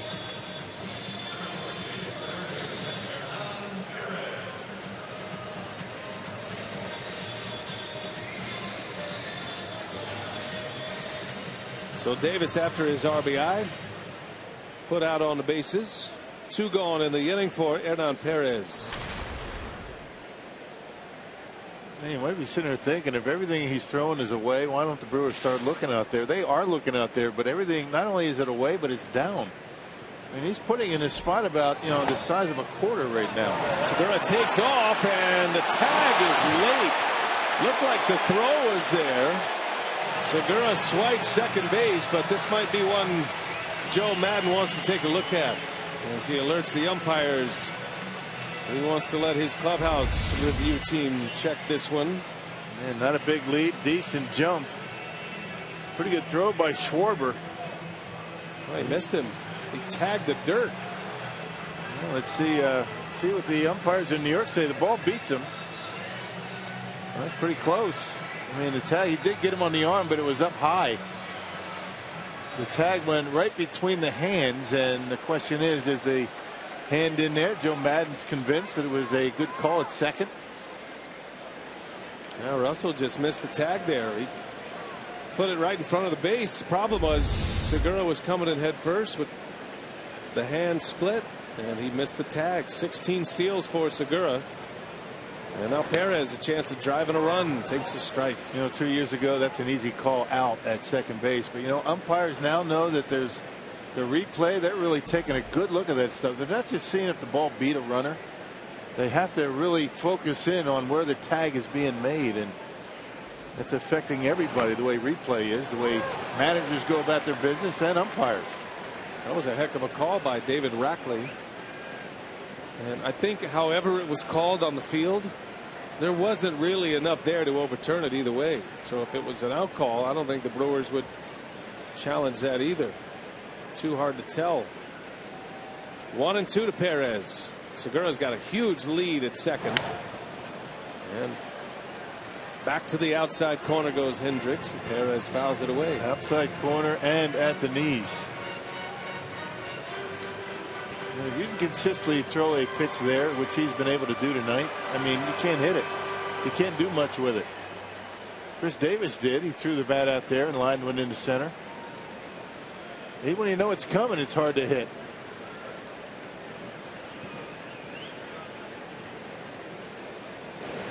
And back out there again. Perez strikes out. Hendricks has him chasing. And the Brewers strand a runner at second. However, they score one. Chris Davis just reaches out and serves one. Scoring Ryan Braun for the first run for the Brew Crew. It's 3-1 Cubs after 4.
Potawatomi Hotel and Casino, the Cubs with a 3-1 lead here in the 5th, and we want to encourage fans to continue purchasing your 50/50 raffle tickets when you're visiting Miller Park the rest of the season. Look for your 50/50 raffle ticket sellers in the bright orange t-shirts. There's $2 each, and one lucky fan will take home 50% of the ticket sales for the day. So it's a great way to support the community and take home a little cash when you come here at the ballpark.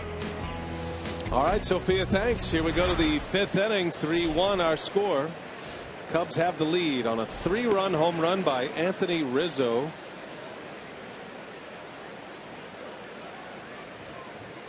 Rizzo has been a terror this year on the Brewers. He's hit 5 home runs. He's hit 3 in this series. And you're always looking for Rizzo, and when he's coming up, he's due up 4th in this inning. Garza open to face him leading off the 6th inning. That's the best way to have him hit. Rizzo's driven in 7 runs in the series as Garza comes up and in on Dexter Fowler. 3-0 the count.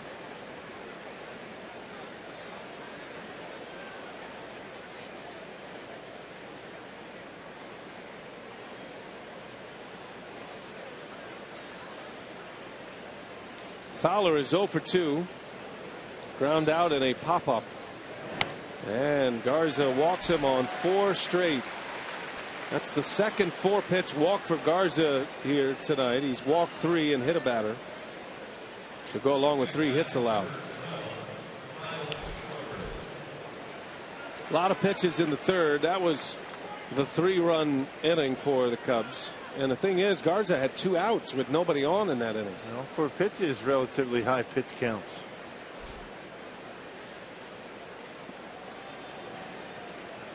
Fowler on base for the 16th consecutive game. He's having a nice run as the Cubs leadoff hitter. Here's Schwarber with a man on, nobody out. And a swing and a pop-up, shallow left field. 1 gone. Yeah, too bad he didn't do that last time up.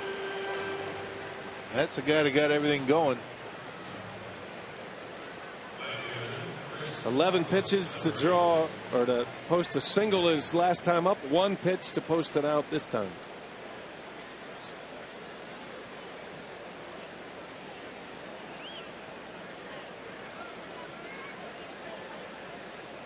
There's Chris Coughlin now.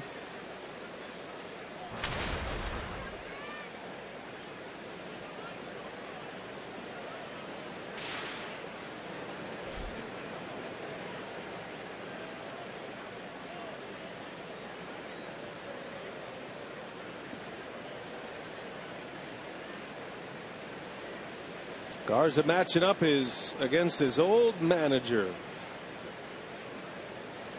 And Garza, maybe the best he's ever been was under Joe Madden with the Tampa Bay Rays. Here's a chance at 2.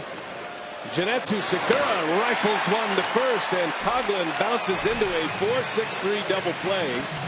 And Garza does avoid Rizzo in the 5th.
Presented by Toyota.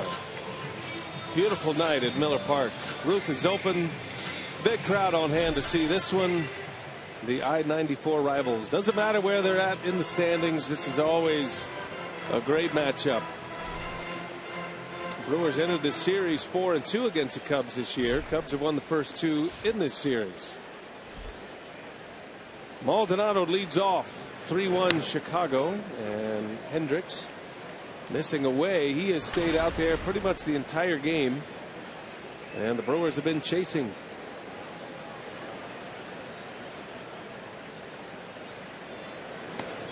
And you wonder at some point he's going to start, throwing something on the inside part of the plate. Why would you, though? Brewers haven't been able to figure it out. As we said, you hate to, continue to harp on the same thing, but it's amazing how he's been able to find that outside corner and down. Guys can adjust in and out. I mean, they can. I mean, if it's up, you can get a good swing at it. But down and away, where he's been able to put it, very tough, very difficult. Well, he's a smart guy. He went to an Ivy League school, went to Dartmouth in New Hampshire. He's from California, Mission Viejo. Ended up pitching in the Ivy League, and then he was an 8th round draft pick by the Texas Rangers. The Cubs got him in the Ryan Dempster deal. That was back in 2012. That was a trade deadline deal. Hendricks, a minor leaguer at the time, came over to the Cubs, and the door was open for him a little bit. The Cubs at that time were a struggling team. They were at the bottom of the standings. They were trying to acquire prospects, much like the Brewers are doing right now. And Hendricks seized that opportunity, worked himself into the rotation last year, and he's a mainstay this year.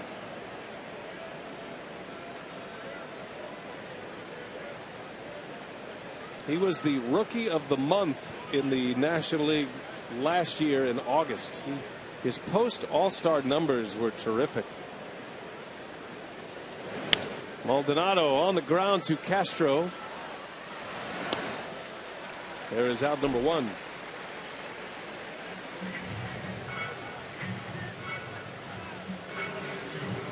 Take it back to our Carsoup.com trivia. Brewers once traded Kevin Bass, Frank DePino, and Mike Madden to Houston. For which player? That would be Don Sutton, 1982. What a great trade that was. Coming in for the stretch run in the World Series team. Kevin Bass, Frank DiPino, Mike Madden. I caught Mike Madden in minor leagues. Big, tall left-hander. Boy, he could throw. Yeah, the pennant winners in the American League. Brewers went to the National League in '98. But still the greatest team in Brewer history, that 1982 team. I saw Jim Gantner down on the field earlier today in uniform, hitting fungos. Big part of that club.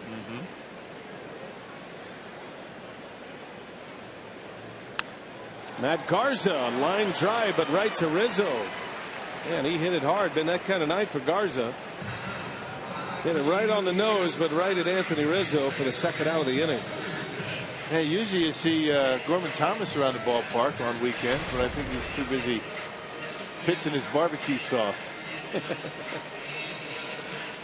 Yes, new barbecue sauce coming soon.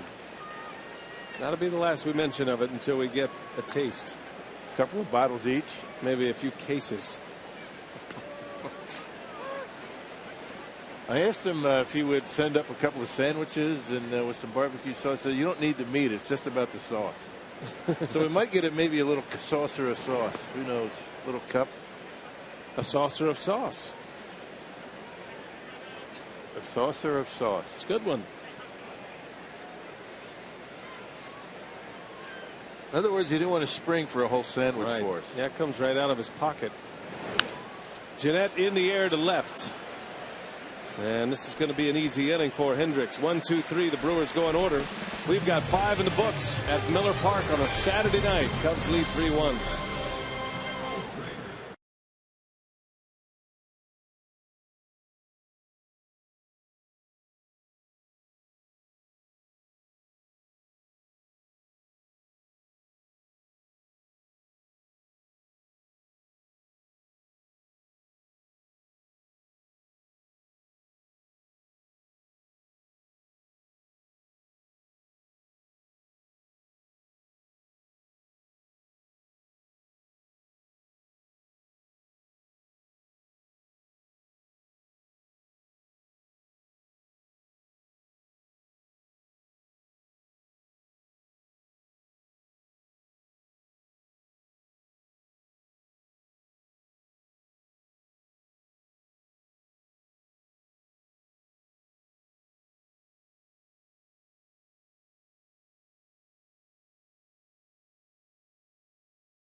Anthony Rizzo, he has been the story in this series. 3-run homer gave the Cubs an 8th inning lead on Thursday, and then a home run last night off Neil Cox. And then earlier today, 3-run home run off Garza in the 3rd. Anthony Rizzo, 7 runs batted in. He's 7 for 9, 3 homers, 7 RBIs. The rest of the Cubs, 14 for 78 and just 2 extra base hits in that. So yes, Rizzo has been driving the Cubs bus here in this series thus far. Garza will face him to lead off right where you want him with nobody on. And he swings at the first pitch. Fly ball to Davis for out number 1. He dropped the 2-seamer on him and got Rizzo on a pop-up. Didn't come inside, but put it in a pretty good spot.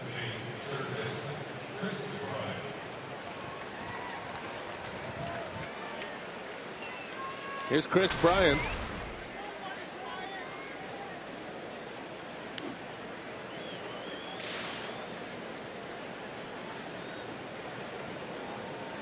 Bryant was hit by a pitch, by a 2-strike pitch his last time up. Strike one. Garza working the outside corner.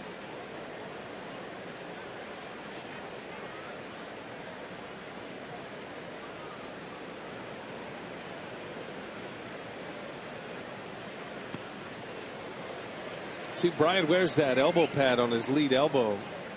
He's not a guy that stands on top of the plate. He's about neutral, right in the middle. But he's what they call a diver. He dives out over the plate, tries to reach out, and he can hook that outside pitch.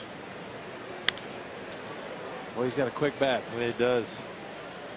You know, his first time up, lined out to left on a pitch that was down and in. Looked like a pretty good location for Matt Garza, but divers usually stand off the plate. Their first move is toward the pitcher and covering the outside corner. You know, Bryant's not that far off the plate. About average. Coming inside here. And Bryant turns it around foul. Yeah, like most young hitters, like most hitters anyway in general. I mean, if you put a good slider down and away on him, you're going to have a difficult time barreling it up. Strikes out a lot, and when you get ahead of him, he will chase. Had a monster year in the minor leagues last year, splitting time between AA and AAA. And when it was all totaled, he had 43 home runs and 110 RBIs. That is tough to do in a minor league season. In 138 games, he drove in 110 runs. And in less than 500 at-bats, he had 43 home runs. Huge numbers. Didn't take him long to get to the big leagues this year. And Garza just misses outside. A little curveball, maybe took a little bit off the slider, and I'm not sure where it missed, maybe a little bit away. Marvin Hudson didn't like it. Garza wanted it. Yep, just a little bit outside. And now Garza in a tough spot, 3-2.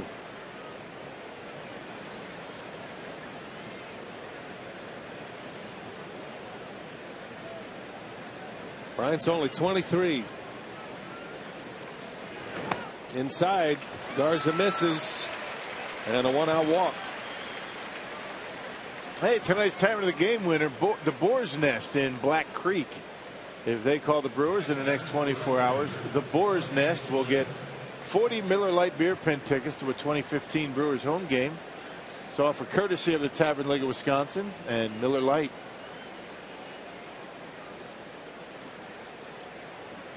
One-out base runner for Jorge Soler.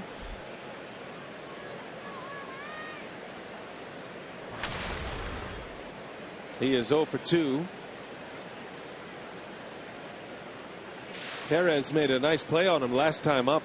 Little swinging bunt, and Hernan came in and barehanded and threw him out at first.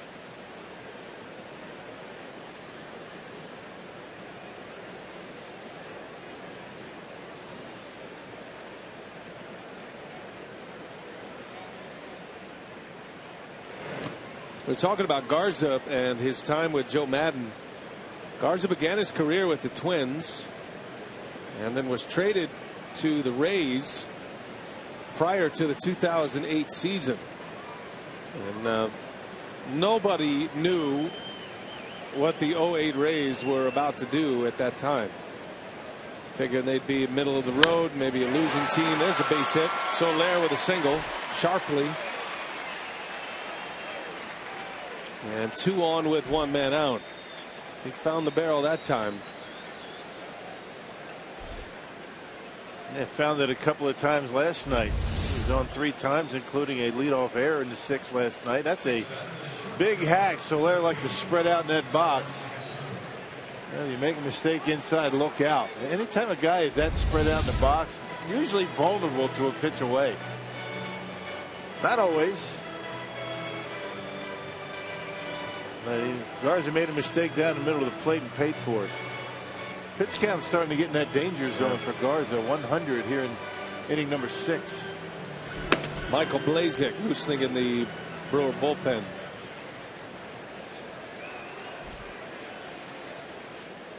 So 1 away with 2 on. Here is Starlin Castro now.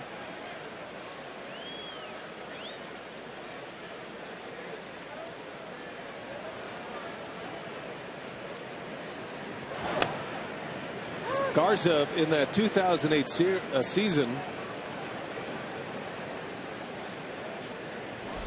for Joe Madden ended up 11-9 with a 3.70 ERA. He was one of his more valuable starting pitchers.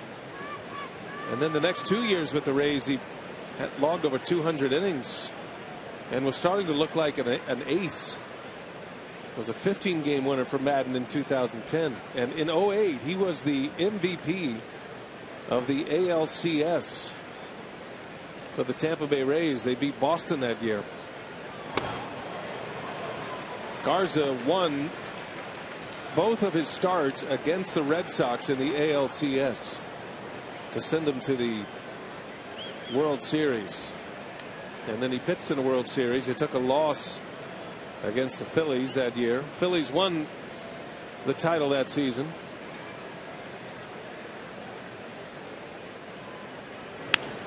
Ground ball backhanded by Segura to third. He goes and out at third base. That's really the only chance he had right there. That's a nice play. Good heads up play by both Segura and Perez. Perez realizing he had to get back. He was thinking along with Gene Segura, knowing that's where Segura was going to make a throw. Not much chance for a play at second base. Not with the way his momentum was going toward third base. And a nice heads up play by both of them. Our Columbia St. Mary's worth another look. It's not an easy play for a third baseman. His first instinct is to go try to make a play on the ball. So he's taking a jab step to the left, and then he's got to hustle back, and it's a bit of an awkward throw. That's just not a throw you get much from in the hole at third base. So good play by Segura. So it better be a good throw. I mean, if he throws that a little bit low, it might handcuff the third baseman, but gave him a good throw to catch, and they got the out. Now Madden has his pitcher bat 8th, and he's up there with 2 on and 2 out.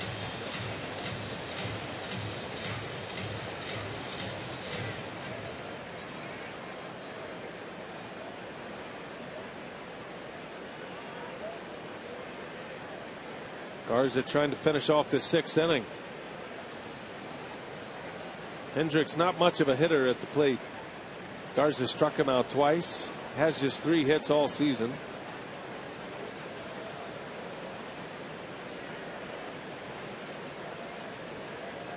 Garza knows he's got to take advantage of what's in front of him here. A way out. Soler at second, Castro at first, and a pop-up foul. 1 and 2. Garza was traded from the Rays to the Cubs prior to the 11 season, and then he spent 3 years with the Cubs, 3 seasons. He was traded from the Cubs to the Rangers in 13, and then that's when he signed with the Brewers. He was becoming a free agent. Cubs were able to get some prospects in return. Then he signed a 4-year deal with Milwaukee prior to last year. Down goes Hendricks, and a strikeout for Garza. He is through 6. Most likely done for the day. Shane Peterson will lead off. Brewers down a pair.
And the Brewers homestand continues with a 4-game set against the Padres this Monday through Thursday. And with Brewers dynamic deals, you can get tickets in the outfield field box for as little as just $26, and terrace reserve seats starting at just $9. For details, go to brewers.com/deals.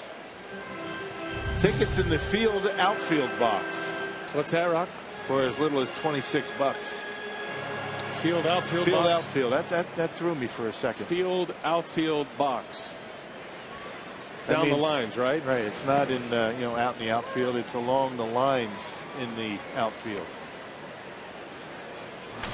Field outfield. Not over the fences, I guess. Shane Peterson leads off. Box seats. Does that explain it? On the field level, on the outfield side, past the dugouts. Right. Is that right? That's what I'm guessing. I'm going to look it up. It is Saturday. Where are we right now, by the way? Home plate, Lowe's level? Yes. Really good seats. Look at the Willy Wonka ticket. That's exactly what it is. And it's lower level. What is? The field outfield. Lower level along the baselines. Not here. No. You're not saying here. Because we're here. There's, All right. there's Mike Faulkner. All right. Everybody understands but you. Oh, I'm in. I thought I helped clear it up. Peterson grounds to Russell. He's a slick fielder, isn't he? And one away here in the 6th inning. Just pop up a stadium diagram to make it clear. We got one of those. Or we could shoot the one that's in your wallet. Slightly suspicious that you're carrying a stadium diagram in your wallet, though. It's a Brewers schedule. Oh, is that what that It's was? my day timer. That's where I know where I'm going to be. I didn't know people looked at real paper schedules anymore.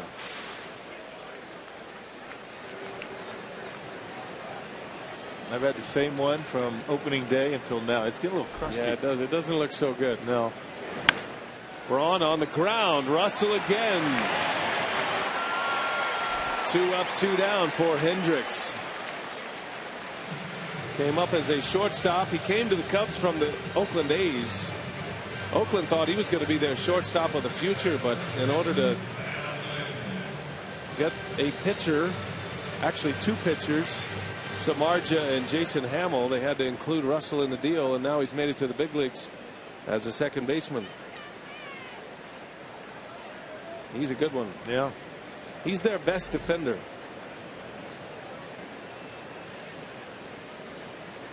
Two outs for Adam Lind.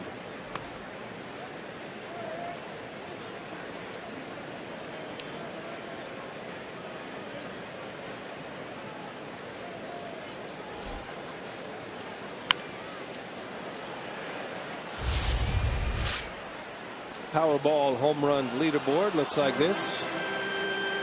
Got rid of a couple of power bats in Parra and Gomez, and of course Aramis Ramirez a couple of weeks ago.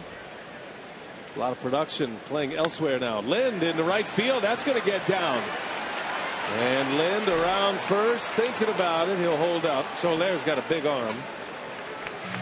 And that snaps an 0 for 15 for Adam Lind. Let's see if that'll get him on a hot streak. Yeah, able to keep that bat in the hitting zone a long time. Looked like a changeup that Lind was able to get off the end of the bat and hook down the line and right.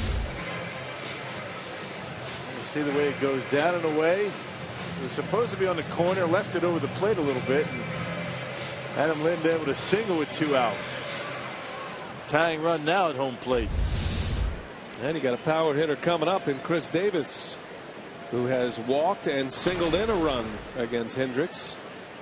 Had an RBI single his last time up in the 4th, the only run of the game for the Brewers. Hendricks has this changeup that most changeups sink into a right-handed hitter. Hendricks actually cuts. It actually moves away from a right-handed hitter, or he can make it move away. Right, has both.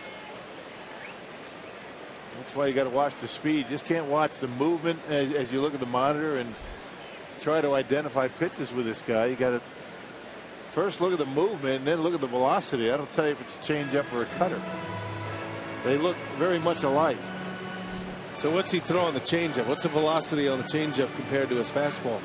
Well, the changeup, the fastball, he's getting it up there at about 92 tonight. But the changeup between 77, 81, something like that. Cut fastball, 83 to 87. And everything's got a little bit of a wrinkle on it, like that fastball there. So that was an 89-mile-an-hour fastball, but he's just cutting it enough to make it move slightly away from a right-handed hitter. I mean, we're talking maybe a couple of inches, maybe an inch. 1 or 2, yeah, right. Not much. Just enough to keep it off the barrel. And look at the grouping that he's been able to put here to Chris Davis. It's the same thing he did Davis's last at bat, but Chris able to single on a pitch that was right on that outside corner at the knees. Fastball as high as 92. The changeup as slow as 76. That's a good range too. And a swing and a miss. He went with a fastball that time. Davis strikes out. And the inning is over. The Brewers strand one. We head to the 7th. 3-1 Cubs.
Sports Wisconsin is brought to you by Miller Lite, the original light Pilsner. Cheers, it's Miller time. And by the Wisconsin Lottery, reminding you to please play responsibly.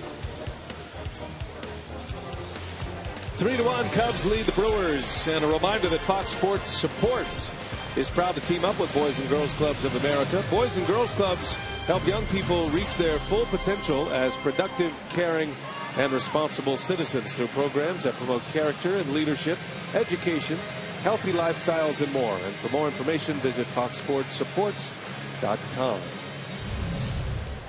Michael Blazek out of the bullpen. Matt Garza's done for the night. He is on the hook for the loss currently. Didn't pitch that poorly. He only gave up 4 hits in 6 innings, but a 3-run homer by Rizzo is undoing tonight, and now Blazek takes over in the 7th. Kind of the way Garza's year's been going. He'll cruise along, give up a crooked number, and then settle down again. Well, it's up to Michael Blazek to keep the Cubs off the board to allow this offense to get going for Milwaukee. Last pitched on Thursday against the Cubs. Gave up a couple of runs in an inning and a third.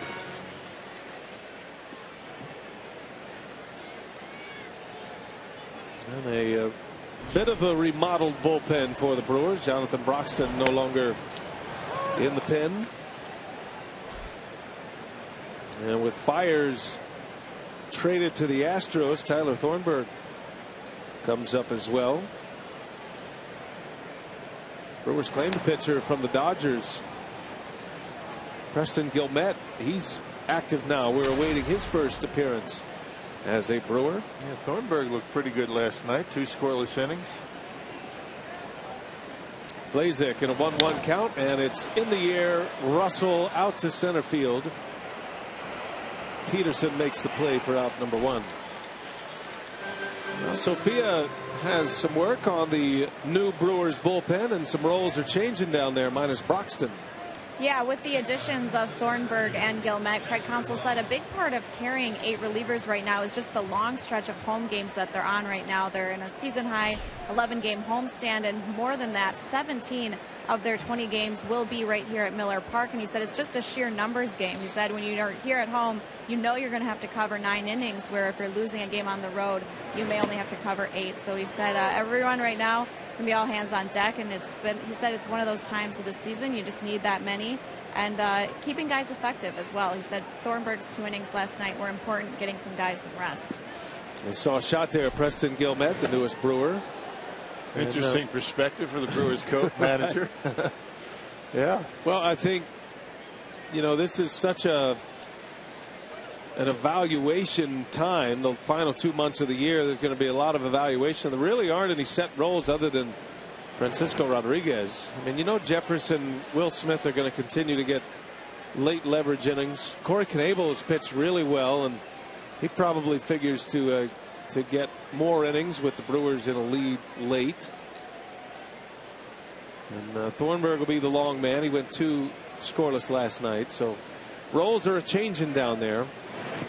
I know Craig Counsell doesn't really like roles in the bullpen. He wants his guys to be flexible. But even Counsell admits that they are creatures of habit, and when you can dial into a role and stay that way, that usually means they're having success, which why would you change it if you're having success? And by having roles, I think you're going to have success. I mean, I understand what Craig's talking about. You want to be able to mix and match, have guys in different spots, but you know who your 8th and 9th innings guys are going to be, 7, 8, 9 innings. It's the middle guys that have to be flexible, maybe pitch a little bit later from time to time. But K-Rod's role is not going to change. Jeffress, as you mentioned. Lind will flip it to Blazek, and Fowler is retired. Second out of the inning. One thing Counsell has done is he's taken the 7th and 8th inning, and he's kind of moved that away from the defined roles, right? So a lot of teams have a defined 7th inning pitcher, a defined 8th inning guy, and a defined closer, much like the Royals. Going matchups more than just having one guy that's his inning. I mean, it's a little bit more flexible 7th, 8th inning these days. K-Rod's going to get the 9th. So Smith and Jeffress know that you get along in the 7th inning and there's a lead. Depending on who's coming up, if there's a run of left-handers coming up, you'd probably see Smith in the 7th and then vice versa. So those two have been able to work in each of those innings. That gives them a little flexibility. And then when you're talking about a 6th inning pitcher, you're talking about a guy to get from a starter to your late inning relief, which means there's probably men on base. There's probably some runs on the board, because if your starter is only able to go 5 innings, then there's usually some activity offensively by the opponent. So that's a settle down job there, and that's the job that Blazek is trying to take a hold of. Meaning he's got to come in and settle things down, either with men on base when he comes in a game, or if he starts a clean inning.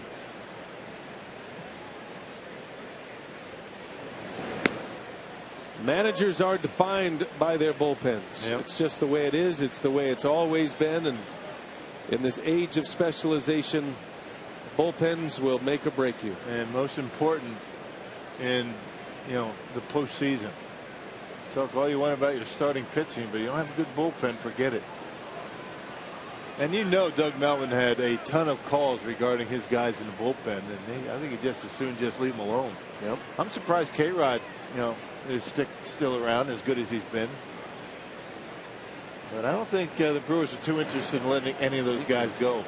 No, and the thing about Francisco Rodriguez, he's under contract for next season, and the Brewers are hoping they can get a quick start going next year. You never know. I mean, they obviously feel like they need to rebuild a little bit, and they've acquired a number of prospects, but that's the head of K-Rod. He's out there. Trust us. And so you want to have certain pieces in place for next year, and got a nice contract with Francisco, and he'll be the closer. I guess if somebody overwhelms them, though, in this August trading period, you never know. Schwarber sends that one deep to right, and that one is gone. And Kyle Schwarber with his 4th home run as a big leaguer, makes it 4-1. A towering home run by Schwarber. And 2 outs and nobody on has not been good for this Brewers pitching staff tonight. Well, 2 outs, nobody on. Schwarber goes deep. Rizzo did the same in the 3rd.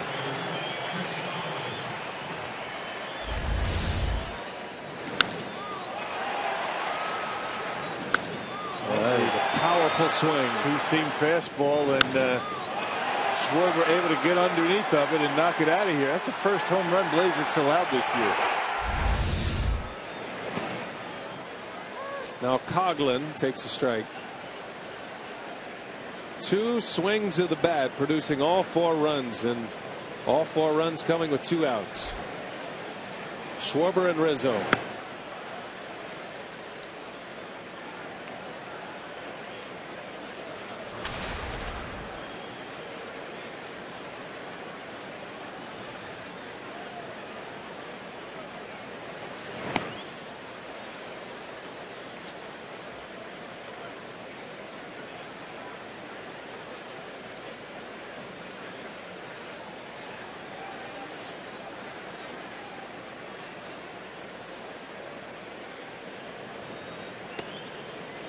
Three and 1 to Coghlan. You got Rizzo on deck.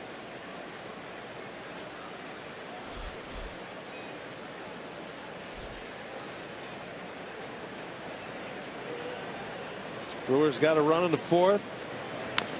Cubs get it back here in the 7th. Ground ball, fair ball. Blazek is there for Lind, and the inning is over, but not before 22-year-old Kyle Schwarber, the Cubs catcher, goes deep to make it 4-1.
Yoda.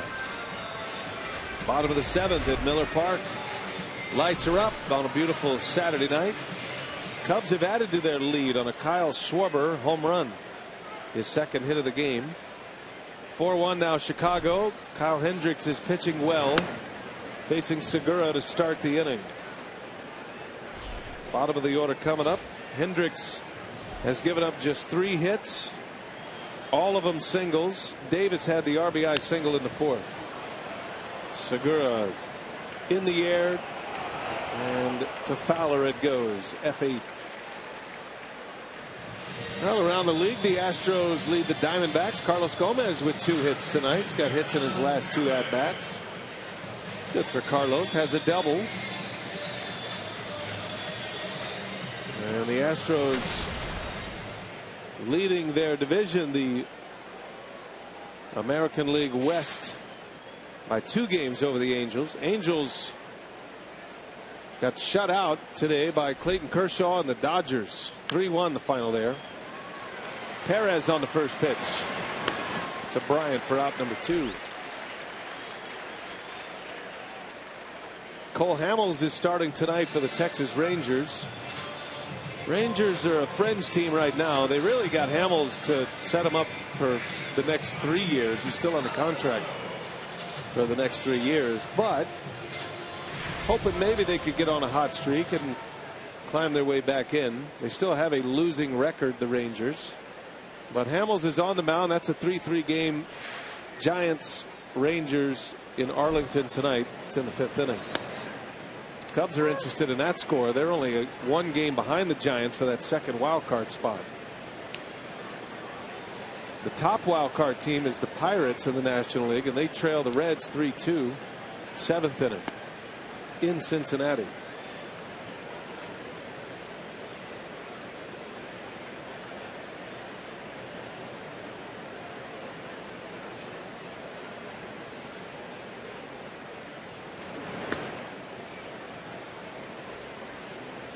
Yoenis Cespedes is in the lineup for the Mets tonight. He's 0 for 3.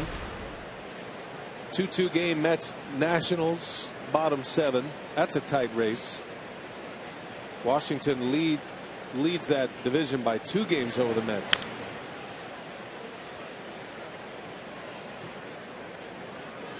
The team with the largest divisional lead coming into play today is the Kansas City Royals, who beat the Blue Jays.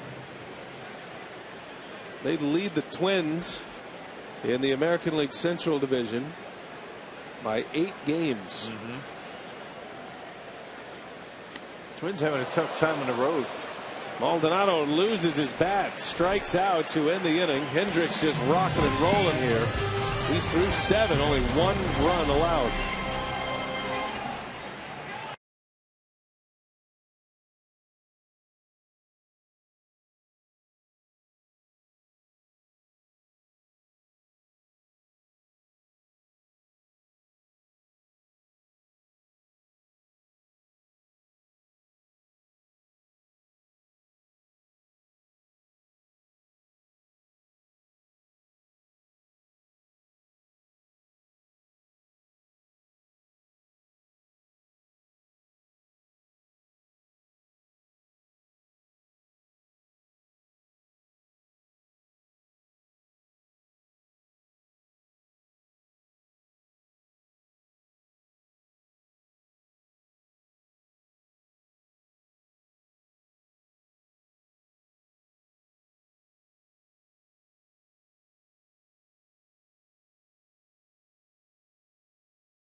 Brought to you by Toyota, and the Cubs with 2 swings of the bat have produced 4 runs tonight. Anthony Rizzo, a 3-run homer in the 3rd. That came with 2 outs. Davis had an RBI single for the Brewers in the 4th inning to make it 3-1. He drove in Braun. And then the other Cubs home run off the bat of Kyle Schwarber. Solo homer to right center to make it 4-1 Cubs. And both of those home runs with 2 outs. So 4-1, we go to the 8th inning. The new pitcher for Milwaukee is Corey Knebel, entering in for the 25th time this year. He's pitched well. That ERA is pretty true because he is mostly pitching to start innings. He rarely comes in with men on base. You see he's got more strikeouts than innings pitched, 11 walks. He's given up the 3 home runs last pitch against the Giants on Wednesday, and tossed a scoreless inning and included a walk and 2 strikeouts. Second time he's been with the Brewers this year. Knebel will face Rizzo, then Bryant, and then Soler. We got to meet Corey's little brother tonight, Gatlin Knebel. He came up to the booth, hung out with us a little bit. Now that's a Texas name. Gatlin. It is. Yeah, he went to Georgetown High School. He's on his way to Texas State. Just graduated from high school. Corey flew up his little brother to hang out with him in the big leagues. That's pretty good living right there.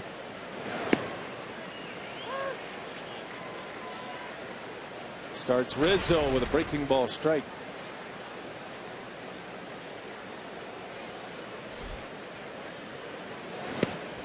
And a fastball in there. 0-2 the count on Anthony Rizzo. 2 more hits tonight. 7 hits in the series, including 3 homers. And a call. Strike 3. Got the call. And Rizzo is out on 3 pitches from Knebel. 97 on that last one. And Rizzo had some pitches to hit, didn't he? Right down the middle. Let's see where this one is. Right on the outside corner. Maybe a generous call. Maldonado didn't even want that as a strike. He wanted that high to see if he'd chase. But was able to catch the outside corner. Sticks the landing. Made it look good. Backwards K for Rizzo. Back out there goes Knebel. 97 again with a fastball and a strike on Bryant.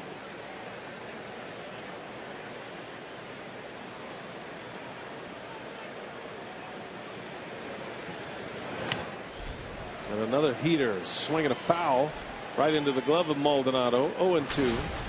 Foul tip. See if he elevates the fastball, maybe spikes the curveball in the dirt. See if he chase. Knebel's got a nasty curveball. He throws it hard.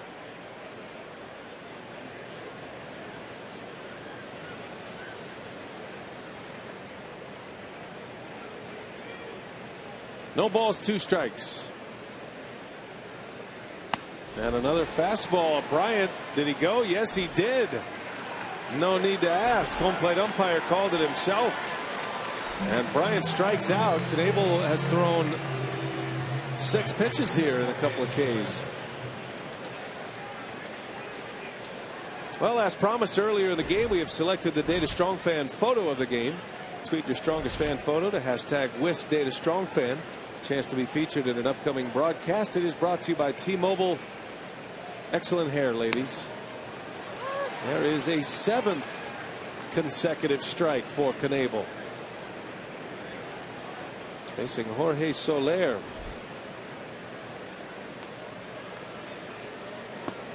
And his first ball.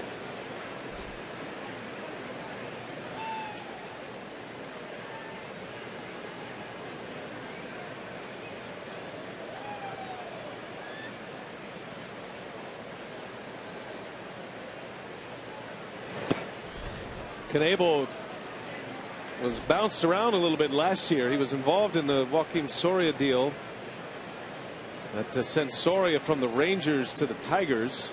Knebel was with Detroit, then went to Texas, and then the Rangers flipped him in the offseason to the Brewers as part of the Gallardo trade. Did not pitch for the Texas Rangers. He was in their minor league system. Did make a brief showing in the big leagues with the Tigers last year.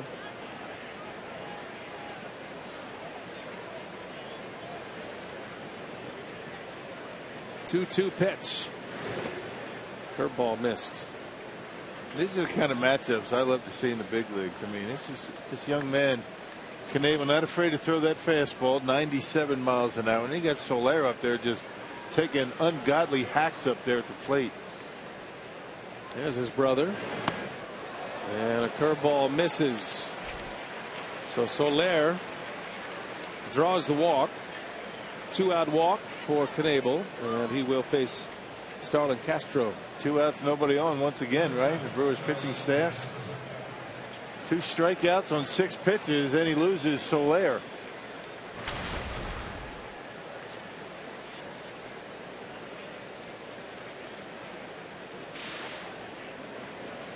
Cubs have 7 base runners tonight with 2 outs.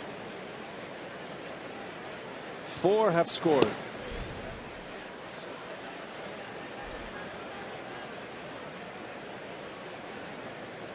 And the Brewers have walked 5 Cubs tonight. A lot of walks.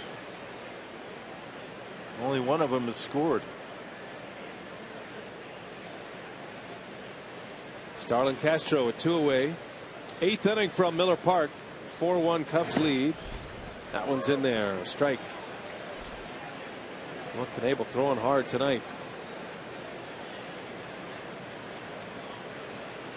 He and Taylor Youngman, college teammates, now teammates in the big leagues. Both pitched at the University of Texas. Youngman's been a great story.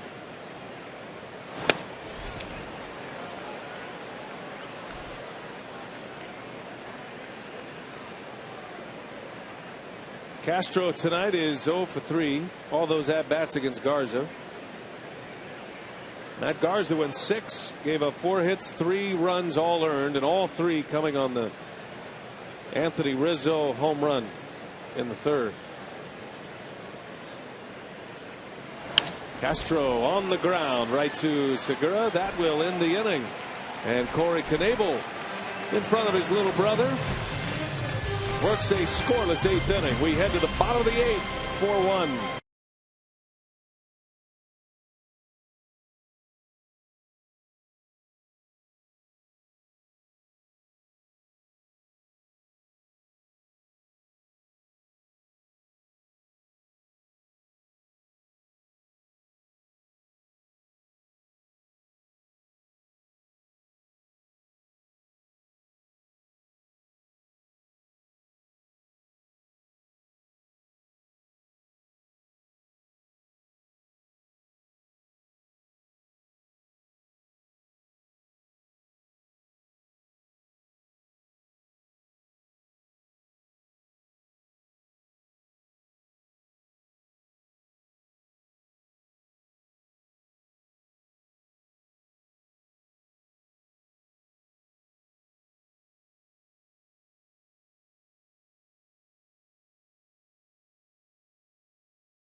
Eighth inning, just a run again tonight for Milwaukee, but still very much in this game, down 4-1 right now to the Cubs in our Marshfield Clinic shining moment. Corey Knebel coming in the top of the 8th inning. We've talked about the youth movement with the offensive guys. Youth movement still there with the pitching staff as well. Yeah, no, came over to trade for Giovanni Gallardo. Here's a guy that was bought in to bolster up the minor leagues, has gotten a chance to pitch in the big leagues, and has done a great job getting that good education his first year up here in the big leagues. All right, a couple of strikeouts in the 8th inning, and trying to keep his team within reach here. Brewers Live postgame on the way. We'll hear from the ball club, including Craig Counsell. Get you set for Game 4 coming up tomorrow afternoon as well. B.A.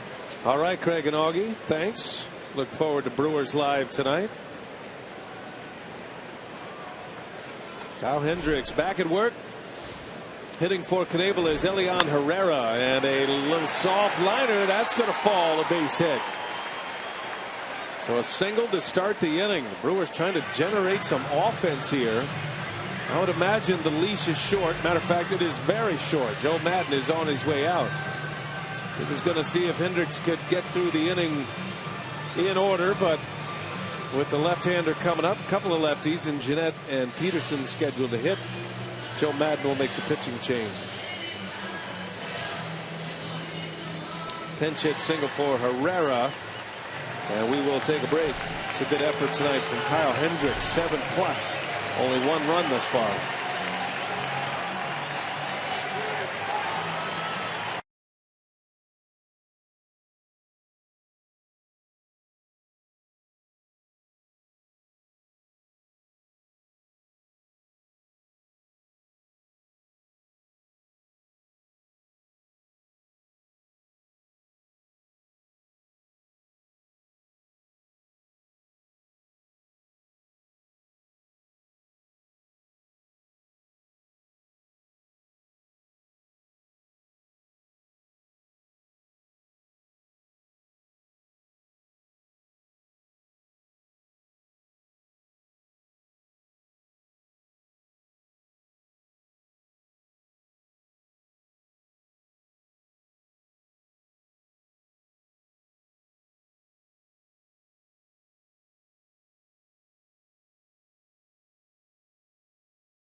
got something going here in the inning. Hey, this season you can eat fresh and score big with the fan favorites ticket package from Subway restaurants. For every $25 you spend at Subway, you'll earn a free Brewers ticket, good for 20 select 2015 games. Visit your local Subway restaurant for details. That's good for select 2015 games, not 2015 games. Oh, I see. New pitcher Rockies Travis Wood started the year in the starting rotation. As a matter of fact, made a start against the Brewers back in May. He's been in the bullpen since mid-May, and he is on to work. Counsell counters with Hector Gomez pinch hitting for Scooter Gennett. Yeah, 7 of his 30 appearances have been starts.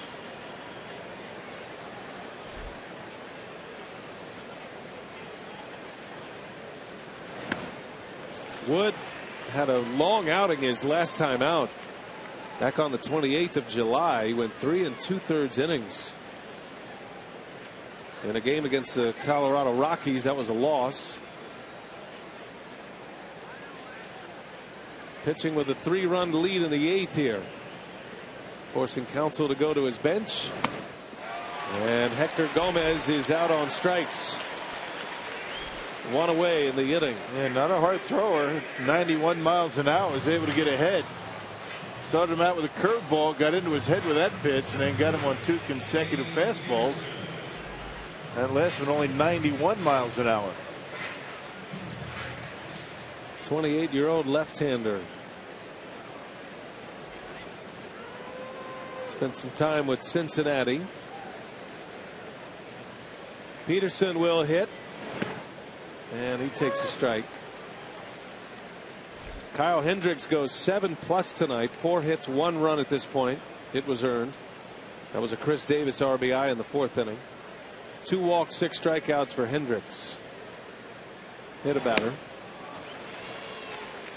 0-2 to Peterson. Peterson's been good against lefties this year. 8 hits and 15 at-bats. So Counsell leaves him in. He's trying to get on and get Braun to the plate as the tying run.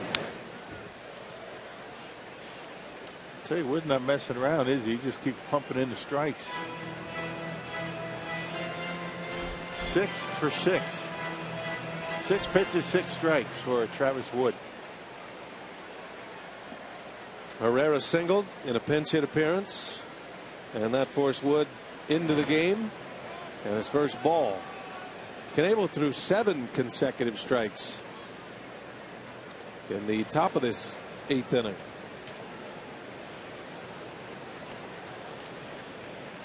Wood is a Cliff Lee disciple.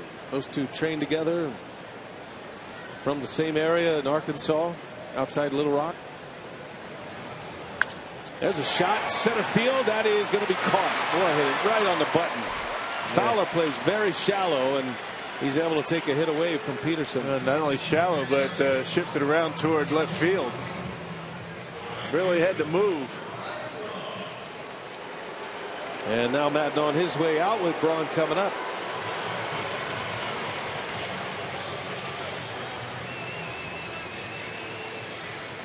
So Wood comes on, gets the 2 batters he faces, a strikeout and a line out, and Madden back to the bullpen here in the 8th.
in this inning. Ryan Braun will bat with 2 outs. Justin Grimm, another of the trades that the Cubs made, getting Grimm from the Rangers in the Garza deal. He is now moving into a late leverage role for the Cubs. Second appearance in this series. Yeah, he's having a terrific season. 35th appearance, a 1.67 ERA. Came in last night, struck out the only batter that he faced. This is a mid-90s fastball guy with a good slider. Ryan Braun with 2 away, runner at first. Herrera led the inning off with a single.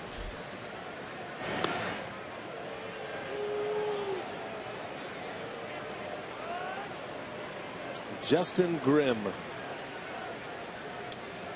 If Braun could reach, Lind would bat, representing the tying run. You'd like to get him up there. He just broke an 0 for 15 streak at the plate with a hit his last time up. Well, Braun reaches. There's probably going to be another pitching change. There's double barrel action down in that Cubs bullpen. Joe Madden not afraid to use his relievers. He's got 8 of them down there.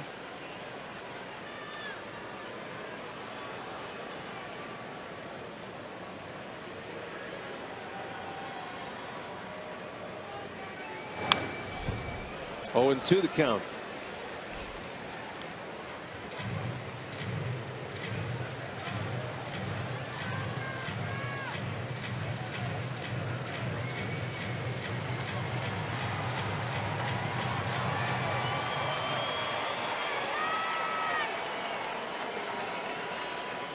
Brewers have just 1 run on 4 hits tonight. Hendricks was excellent for the Cubs. Gives way to Wood. Now Justin Grimm. 0-2 to Braun.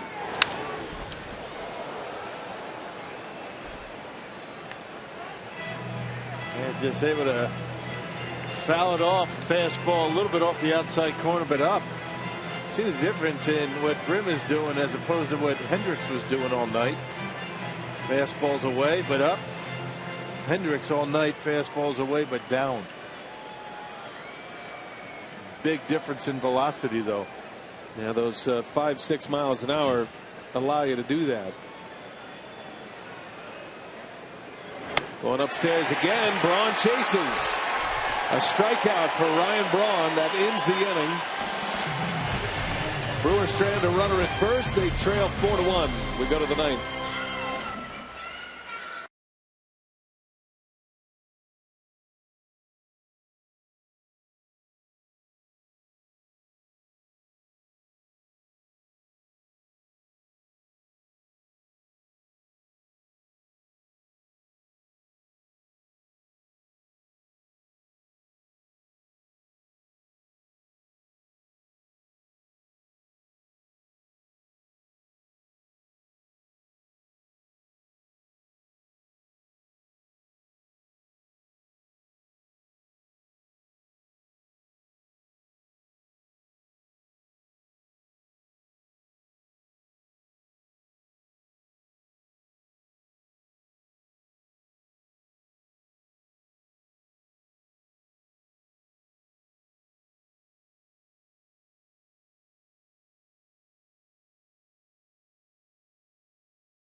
Is presented by Potawatomi Hotel and Casino. Book your stay now.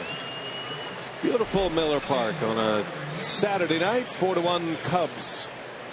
3-run homer by Rizzo. Solo home run by Schwarber. Herrera stays in to play second base. And the new pitcher making his Brewers debut, Preston Guillemette. Yeah, claimed off with waivers yesterday from the Dodgers, and is in his 4th organization this season alone. Toronto, Tampa Bay, LA, and now the Brewers, and 7th organization overall. He's also been with Cleveland, Baltimore, and Pittsburgh, so a well-traveled right-hander. Not a hard thrower. He throws a lot of cutters. We're going to have to get the map out on Preston Guillemette's year since April of 2014. That's when it all started for him. Chris Denorfia leads off for the Cubs. And a strike. Preston Guillemette. What kind of stuff are we looking at with Guillemette? Yeah. So we were talking to Rick Kranitz about Guillemette. He wasn't sure, but he was talking about he throws a cutter, doesn't throw overly hard. Low 90s with a fastball. There's a slider there for a ground ball. And Perez will make the play on Denorfia for out number 1.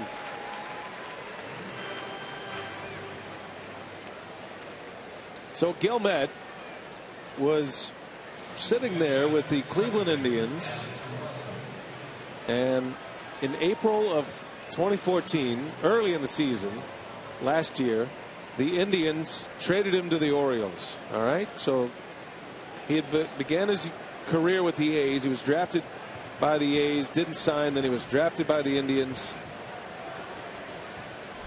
Began his career with the Indians, I beg your pardon, not the A's.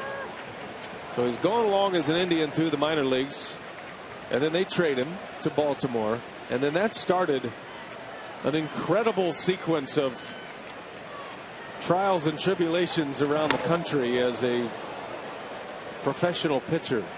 Cleveland to Baltimore. He was then purchased by the Pirates, which means he was essentially off the roster, available for Pittsburgh. They purchased his contract. Purchased that contract from the Orioles. Cleveland to Baltimore to Pittsburgh. All right. Then he was selected off waivers by the Blue Jays from the Pirates. Selected off waivers by the Rays from the Blue Jays. Selected off waivers by the Dodgers from the Rays. Yeah, I know. This guy. Well, he's like a cat, right? 9 lives. And he's got a strikeout under his belt. And he strikes out Addison Russell for the second out of the inning. So organizations continue to give up on him, but somewhere, in other organizations, they feel though they want to give him a shot. It was a nice curveball going straight down. That's a good pitch. Yeah, he's just been one of those pitchers that's been able to hang around, and he's had some success in the minor leagues.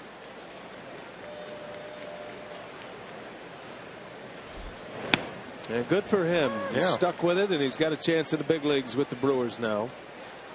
28-year-old Preston Guillemette played his college ball at Arizona, and a California native.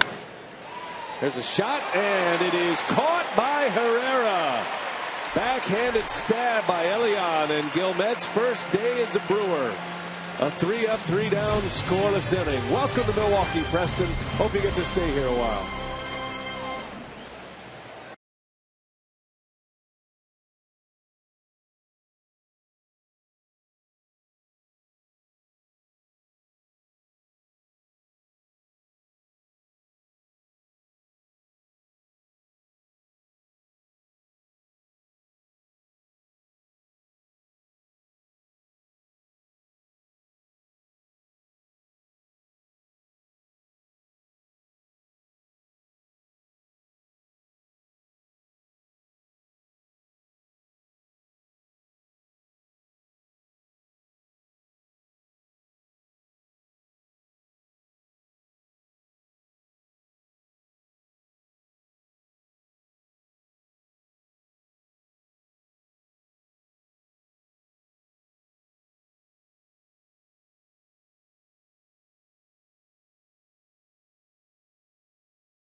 And our Miller Lite What's on Tap day game tomorrow. Cubs had a TBA in that spot. They were waiting on Dan Herron, but he'll pitch Wednesday for the Cubs. Got him from the Nationals. So tomorrow it's Clayton Richard up from the Cubs minor league system. Miller Lite What's on Tap. The former Padre Richard against Kyle Loesch. Matinee tomorrow at 12:30 here on Fox Sports Wisconsin. All right, Jason Mott gets the save opportunity tonight. Each of the 3 games in the series, the Cubs have gotten to the 9th with a 3-run lead. And Rondon picked up saves in the first 2 games, and Jason Mott looking for save number 7 on the season. He's got 6 of his own. 48th appearance for Mott. It seems like he's got his fastball back. Well, it's not all the way back into the 98-99 range, but it's certainly back into the power range, 95 plus, after Tommy John surgery a few years back with the Cardinals. Adam Lind will lead off. Rondon had saves in 3 consecutive games for the Cubs, and Joe Madden has been able to convince those closing games that he's going to share that job a little bit.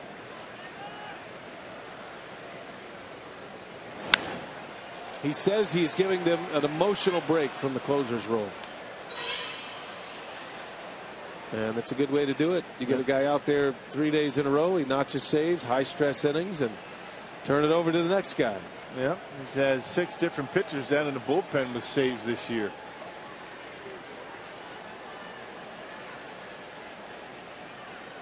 One ball, 1 strike on Lind, and a swing and a miss, 1-2. Great crowd on hand tonight. Nearly 42,000 here at Miller Park. Pushing a sellout. 3rd sellout of the year officially. Oh, it was a sellout. All right. The Brewers in danger of dropping 4 in a row as Lind lines one into the gap. Base hit, extra bases. Into second he goes. And maybe a sign of things to come. Lind with back-to-back hits. It's 2 out of 4 tonight. Yeah, fastball right down the middle with not a lot of movement on it. Straight as a string. And check it out. Lind able to hammer it out there into the gap. He does that extremely well, taking a pitch into left center. So still another leadoff base runner for the Brewers. They've had 6 leadoff hitters reach tonight. Only 1 has scored back in the 4th. Braun was hit by a pitch, and Davis drove him in.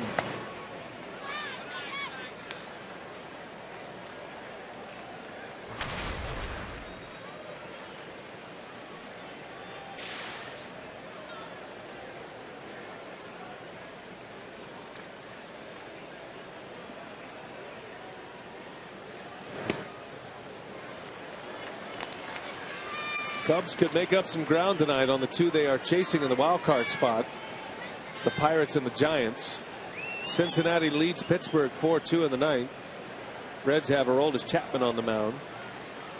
And the Giants trail the Rangers 4-3 in the 6th inning, with Cole Hamels on the mound for Texas. First appearance as a Ranger.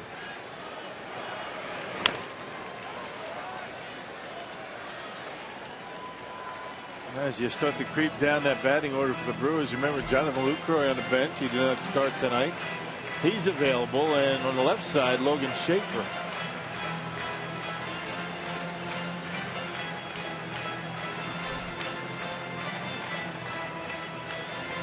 There's Logan. Might see him get some playing time tomorrow. 2-1 to Davis. Didn't mean to do it. Half swing foul. 2-2 now on Chris.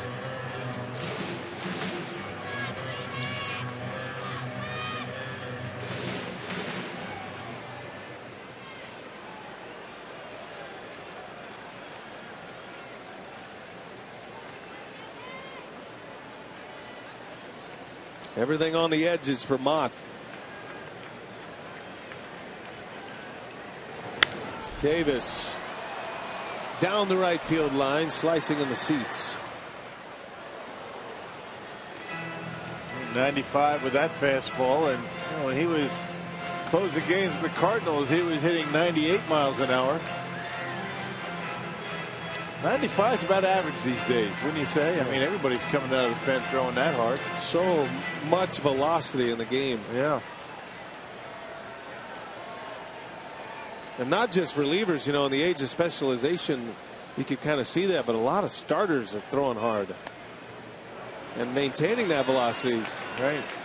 A guy like Willie Peralta comes to mind. He's able to keep that fastball humming along 96, 97 miles an hour throughout the entire game. Not easy to do. Looking forward to his next start. He's just back from the disabled list. Oblique injury. Full count. And Davis in the air, right field. Soler back up against the wall. He leaps and he makes the catch. Takes a home run away from Davis. And now they're going to check at second base to see if Lind left early. He did not. Davis almost made it a one-run game as the rangy Soler goes up and takes one back. Yep, that's what it would have been out of the ballpark, and Soler getting to the wall and able to leap straight up and stealing one. Well, that would have been nice.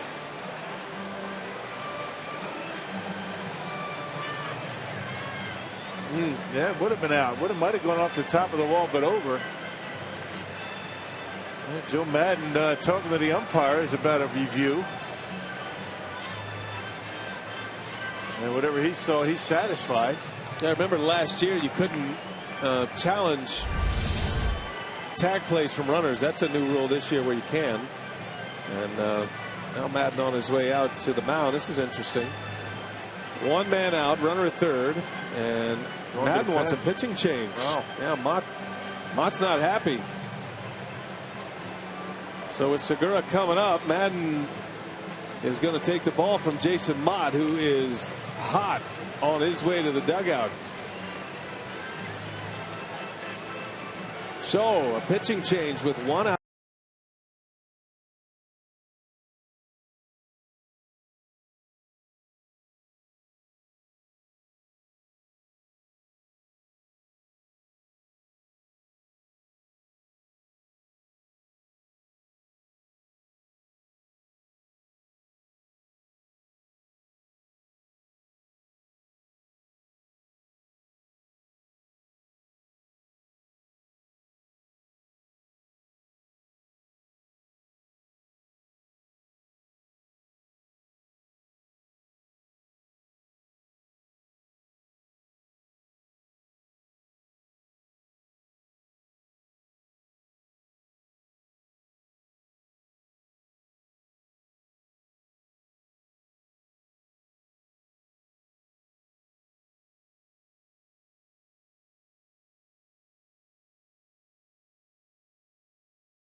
You don't see many pitching changes like this with a 3-run lead in the ninth, but Madden is going to bring on his newest pitcher, Tommy Hutton, coming from the Tommy Hunter, I beg your pardon, coming from the Baltimore Orioles to the Chicago Cubs in his first appearance as a Cub. And it is a save situation here. Yeah, didn't have any saves this year, but had 11 last year. And interesting move by Joe Madden. You can understand perhaps the way the Brewers were swinging the bats, maybe a 1 or 2-run lead, but a 3-run lead taking out Jason Mott, who was not very happy about it. chopper by Segura. This is going to bring a run in, and Segura is out. So Hunter gets the second out. That run's going to be charged to Jason Mott. Second out of the inning. I'll be curious to hear from Joe Madden after the game, and I would imagine that there's going to be a little meeting in that clubhouse between Mott and Madden. You don't usually see a reliever storm off like that. At least not that often. Well, maybe Madden. There's Mott coming into the picture here. Maybe Madden just wants to make him feel welcome to the team, and what better way to do that than to get him a save.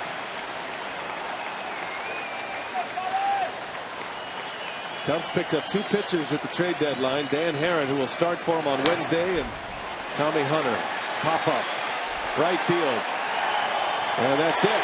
Cubs win. They've won 4 in a row, 5 out of 6. And the Cubs, behind the big bat of Anthony Rizzo, win this one 4-2 tonight. Hunter with his first save of the season in his first day with the Cubs. Hendricks beats Matt Garza, and the Brewers will have to try to salvage one tomorrow, having lost the first 3 in this series. Brewers Live coming up. Craig Kashawn standing by. Take it away, Craig. Okay, BA, thanks very much. We'll hear from Craig Counsell, of course. Brewers suffering a tough loss here against the Cubs. They've already taken the series. Brewers looking for one tomorrow to salvage. We'll see if they can get her done.